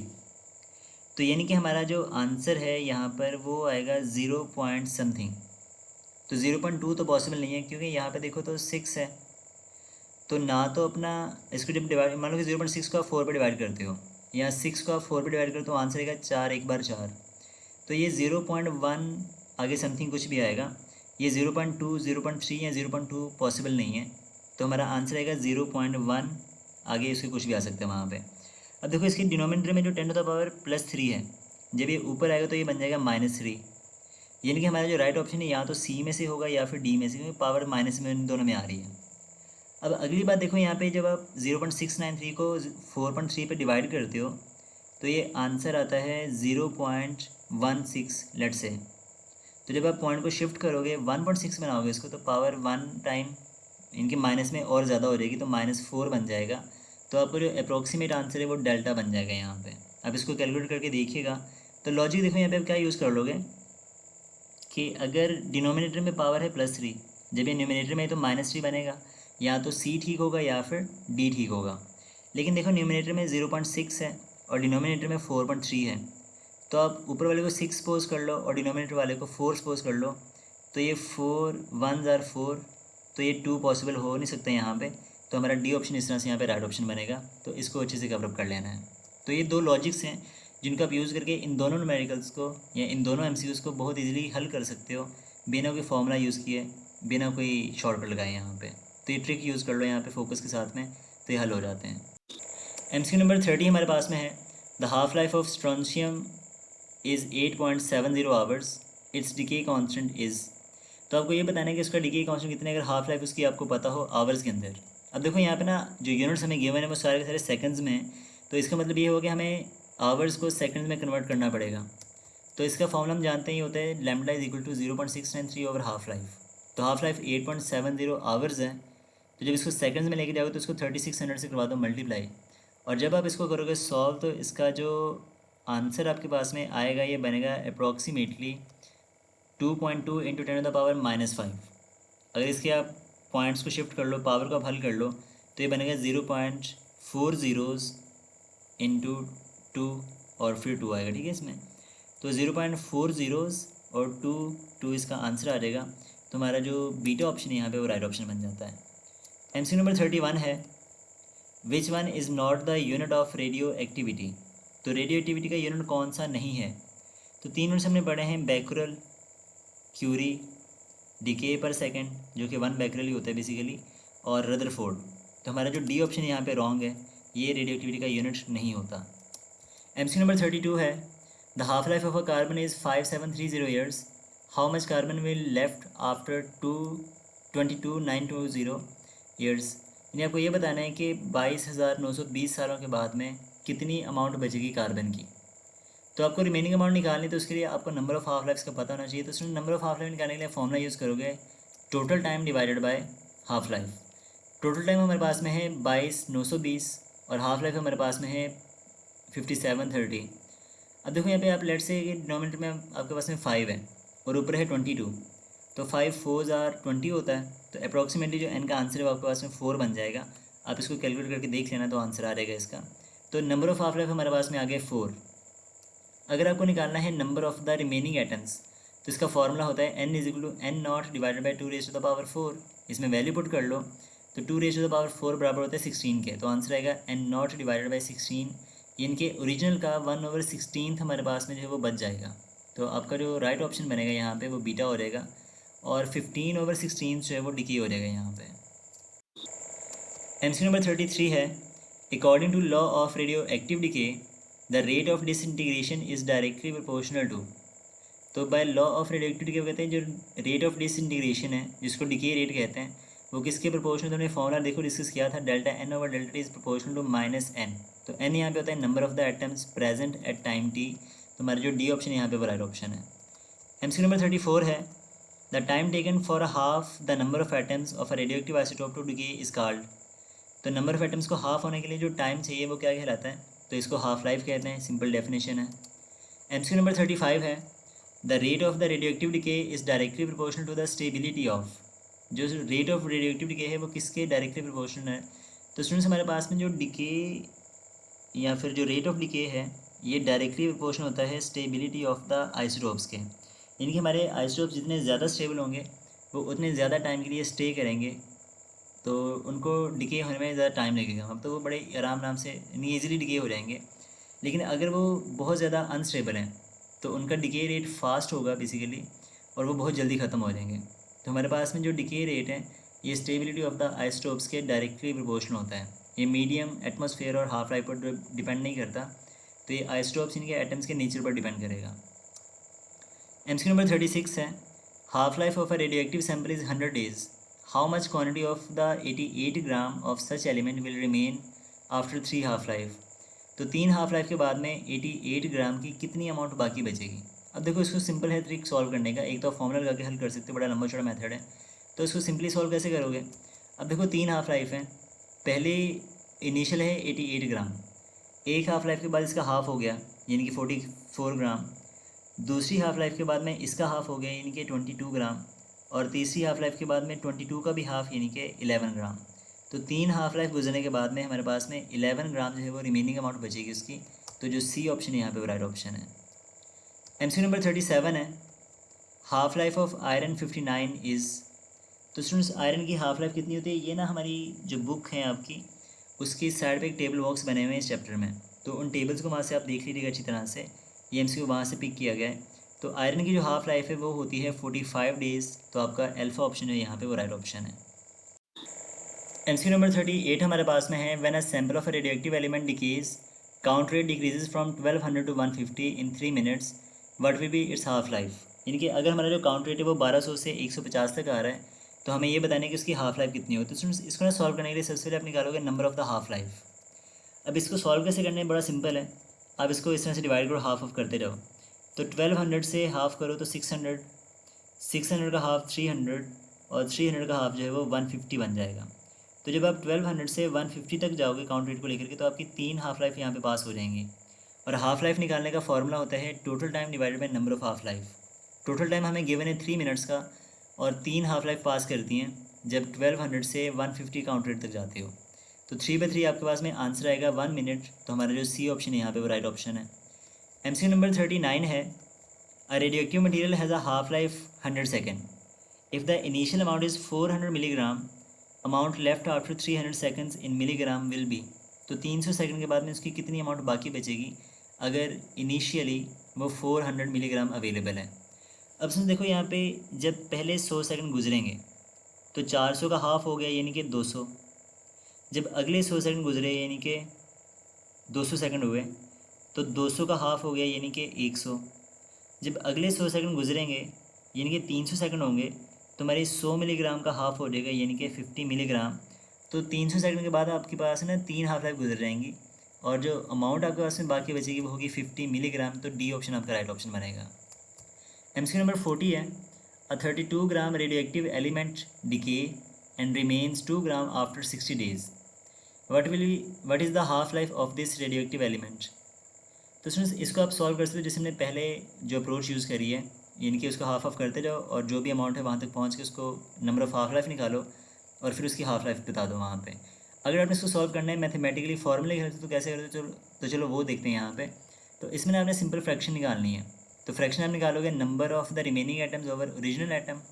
तो रिमेनिंग एटम हमारे पास में कितने हैं फाइनल, वो 2 ग्राम है, और जो इनिशियल अमाउंट थी ओरिजिनल एटम वो 32 ग्राम है उसकी, तो 2/32 ये बन जाएगा 1/16, और 1/16 को आप लिख सकते हो 1/2 रेज़ टू द पावर 4।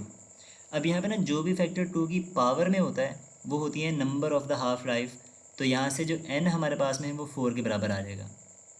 अब ये देखो यहाँ पे हाफ लाइफ निकालनी है, तो फॉर्मूला होता है total time divided by number of half life. Total time हमारे पास में है 60 डेज़ का, और कितनी नंबर ऑफ़ हाफ लाइफ गुजरी है यहाँ पे 4, तो 60/4 आंसर आ जाएगा 15 डेज़। तो आपका जो डेल्टा ऑप्शन है यहाँ पे वो राइट ऑप्शन है।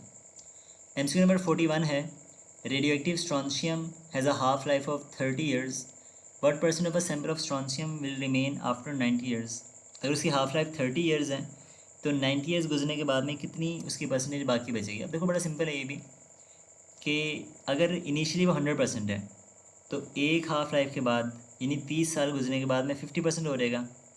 फिर जब अगले 30 साल गुजरेंगे यानी कि 60 साल हो गए तो 50% का हाफ यानी कि 25% बचेगा, और जब अगले 30 साल गुजरेंगे यानी कि 90 ईयर्स पास होंगे तो 25% का भी हाफ यानी कि 12.5% अमाउंट जो है वो बाकी बच जाएगी। तो आपको जो बीटा ऑप्शन है यहाँ पे वो राइट ऑप्शन बन जाएगा।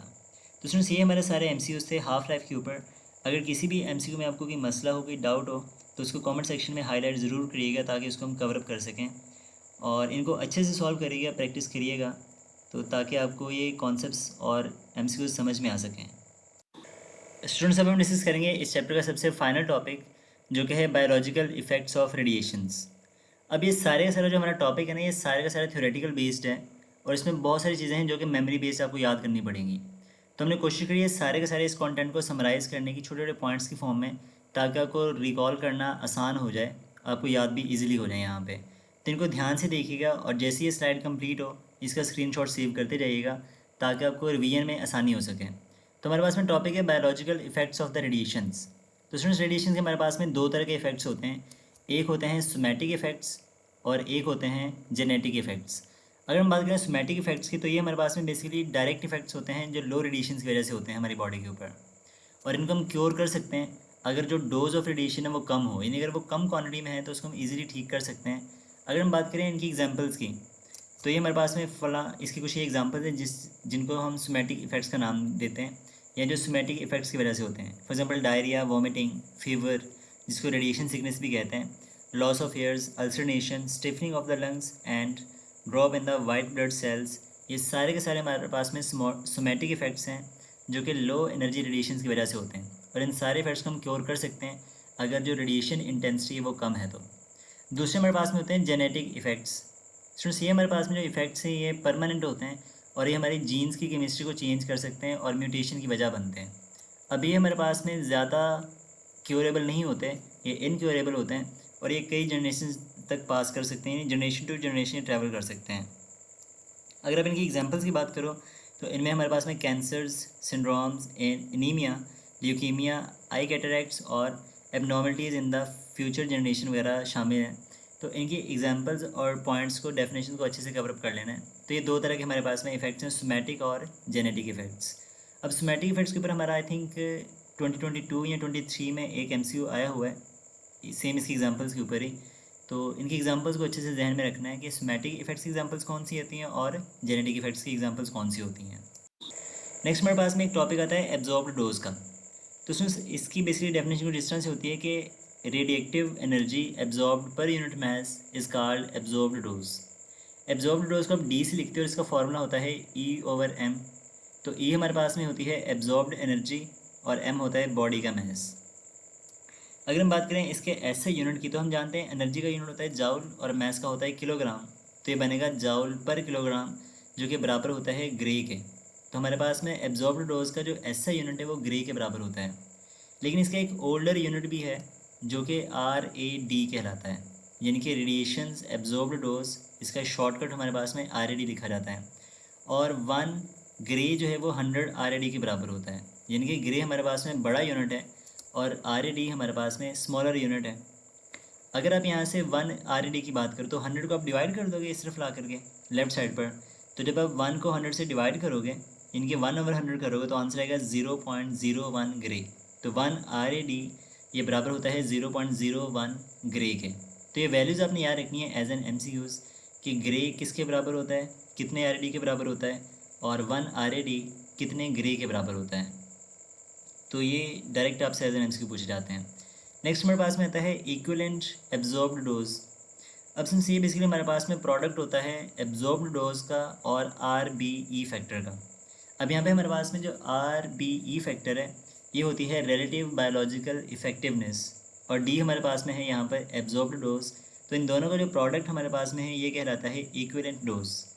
तो सिंस इसका जो ऐसा यूनिट है हमारे पास में ये होता है सिवट, और 1 सिवट बराबर होता है 1 ग्रे टाइम्स RB फैक्टर, यानी कि डोज का यूनिट ग्रे होता है और RB फैक्टर सिंपल एक कांस्टेंट है तो इसको RB लिखा जाता है।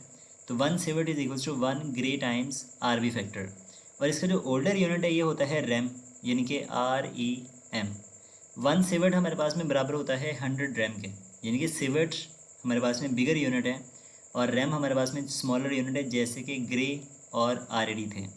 अगर आप बात करते हो 1 रैम की, तो 1 रैम बराबर होता है 0.01 सिवट के, जब आप इसको 100 से डिवाइड करवा दोगे यहाँ पे। तो ये वैल्यूज़ है जो यहाँ पे आपने याद रखनी है, और ये as an MCQ I think पूछा गया है 2022-23 के एग्जाम के अंदर ही। तो 1 sievert is equal to 100 REM और 1 REM इज इक्वल टू 0.01 सिवट होता है। स्टूडेंट्स, यहाँ पे अब हमारे पास में कुछ ऐसे पॉइंट्स हैं जो कि मेमोरी बेस्ड हैं, जो कि एज एन इन्फॉर्मेशन है आपसे एज एन MCQ पूछे जा सकते हैं। तो ये सारी थ्योरी के हमारे पॉइंट्स जो बुक से एक्सट्रैक्ट किए गए हैं यहाँ पे। तो सबसे पहला पॉइंट हमारे पास में है an equal dose of different radiations does not produce the same biological effect. यानी कि अगर आप सेम डोज देते हो हमारी बॉडी के डिफरेंट पार्ट्स को तो उनका इफेक्ट हर जगह पर सेम नहीं होगा। The effect also depend upon the part of the body absorbing the radiations, यानी कि वो डिपेंड करता है कि आप रेडिएशन को किस बॉडी के पार्ट पे मार रहे हो, और हर बॉडी के पार्ट का जो रिस्पॉन्स है वो डिफरेंट होगा। वहाँ पे हर जगह पर जो बायोलॉजिकल इफेक्ट्स हैं वो डिफरेंट आएंगे। जैसे कि हो सकते हैं अगर कुछ रेडिएशन आपकी आइज़ को ज़्यादा डैमेज कर रही हैं तो आपके बाकी जो बॉडी पार्ट्स हैं उनको वो कम डैमेज करेंगी। तो ये डिपेंड करता है कि बॉडी के किस पार्ट पे आप रेडिएशन को मार रहे हो। तो जो एब्जॉर्ब्ड डोज होती है उनके बायोलॉजिकल इफेक्ट्स डिफरेंट हो सकते हैं depending upon the part of the body. Second point है 10 milligray dose to hand will deposit less energy than 1 milligray to the entire body. यानी कि ये हमारा सबसे इंपॉर्टेंट पॉइंट है यहाँ पे। वो कहते हैं कि अगर आप सिर्फ अपने हैंड को 10 मिलीग्रे डोज देते हो तो ये कम एनर्जी सप्लाई करेगा। अगर आप पूरी बॉडी को सिर्फ 1 मिलीग्रे डोज प्रोवाइड करोगे तो वो ज़्यादा एनर्जी डिपॉजिट करेगा। अब इसका रीज़न देखो क्या होता है कि हमारी पूरी बॉडी का जो मैस है वो बहुत ज़्यादा है और हैंड का मैस बहुत ही कम है। अगर हमारी पूरी बॉडी का मैस ज़्यादा है तो वो ज़्यादा एनर्जी ट्रांसफ़र करेगी 1 मिलीग्रे डोज भी। लेकिन अगर आप सिर्फ 10 मिलीग्रे डोज देते हो जो कि बहुत ज़्यादा है 1 मिलीग्रे के लिहाज से, तो वो कम एनर्जी देगा क्योंकि हमारे हैंड का मैस बहुत ही कम होता है। तो अगर मैस ज़्यादा है तो सेम डोज ज़्यादा एनर्जी ट्रांसफ़र करेगी जिस बॉडी का मैस ज़्यादा होगा। नेक्स्ट हमारे पास में है for the same absorbed dose alpha radiation are 20 times more damaging than X rays. तो जो अल्फ़ा रेज हैं वो एक्स रेज से 20 टाइम्स ज़्यादा डैमेजिंग होती हैं, ज़्यादा खतरनाक होती हैं अगर आप दोनों की सेम डोज अप्लाई करते हो किसी पार्ट पे। नेक्स्ट सेंस है neutrons are more damaging to eyes than other parts of the body. जो न्यूट्रॉन्स होते हैं वो हमारी आइज़ को ज़्यादा डैमेज करते हैं हमारी पूरी बॉडी के बाकी पार्ट्स की निस्बत। उसके बाद है कि background radiations to which we are expose on the average is 2 millisievert per year. तो उसमें बैकग्राउंड रेडिएशन हमारे पास में वो हैं जो कि डिफरेंट सोर्सेज से हमारे एटमॉस्फेयर में अवेलेबल हैं, जो कि हमें नज़र नहीं आ रही बेसिकली किसी भी रेडिएटिव सोर्स की प्रेजेंस में। तो वो बैकग्राउंड रेडिएशंस कहलाती हैं और पर ईयर इनकी जो अमाउंट हम रिसीव करते हैं वो होती है 2 मिलीसीवर्ट। तो ये एक इन्फॉर्मेशन है, इसको भी आपने नोट करना है। नेक्स्ट पॉइंट है dose of 3 sievert will cause a radiation burn to the skin. अगर आप 3 सीवर्ट की डोज देते हो किसी को तो वो रेडिएशन बर्न करेगा, इनकी स्किन बर्न हो जाएगा उससे। नेक्स्ट है for the workers in the nuclear factories or mines a weekly dose of 1 millisievert is normally considered safe.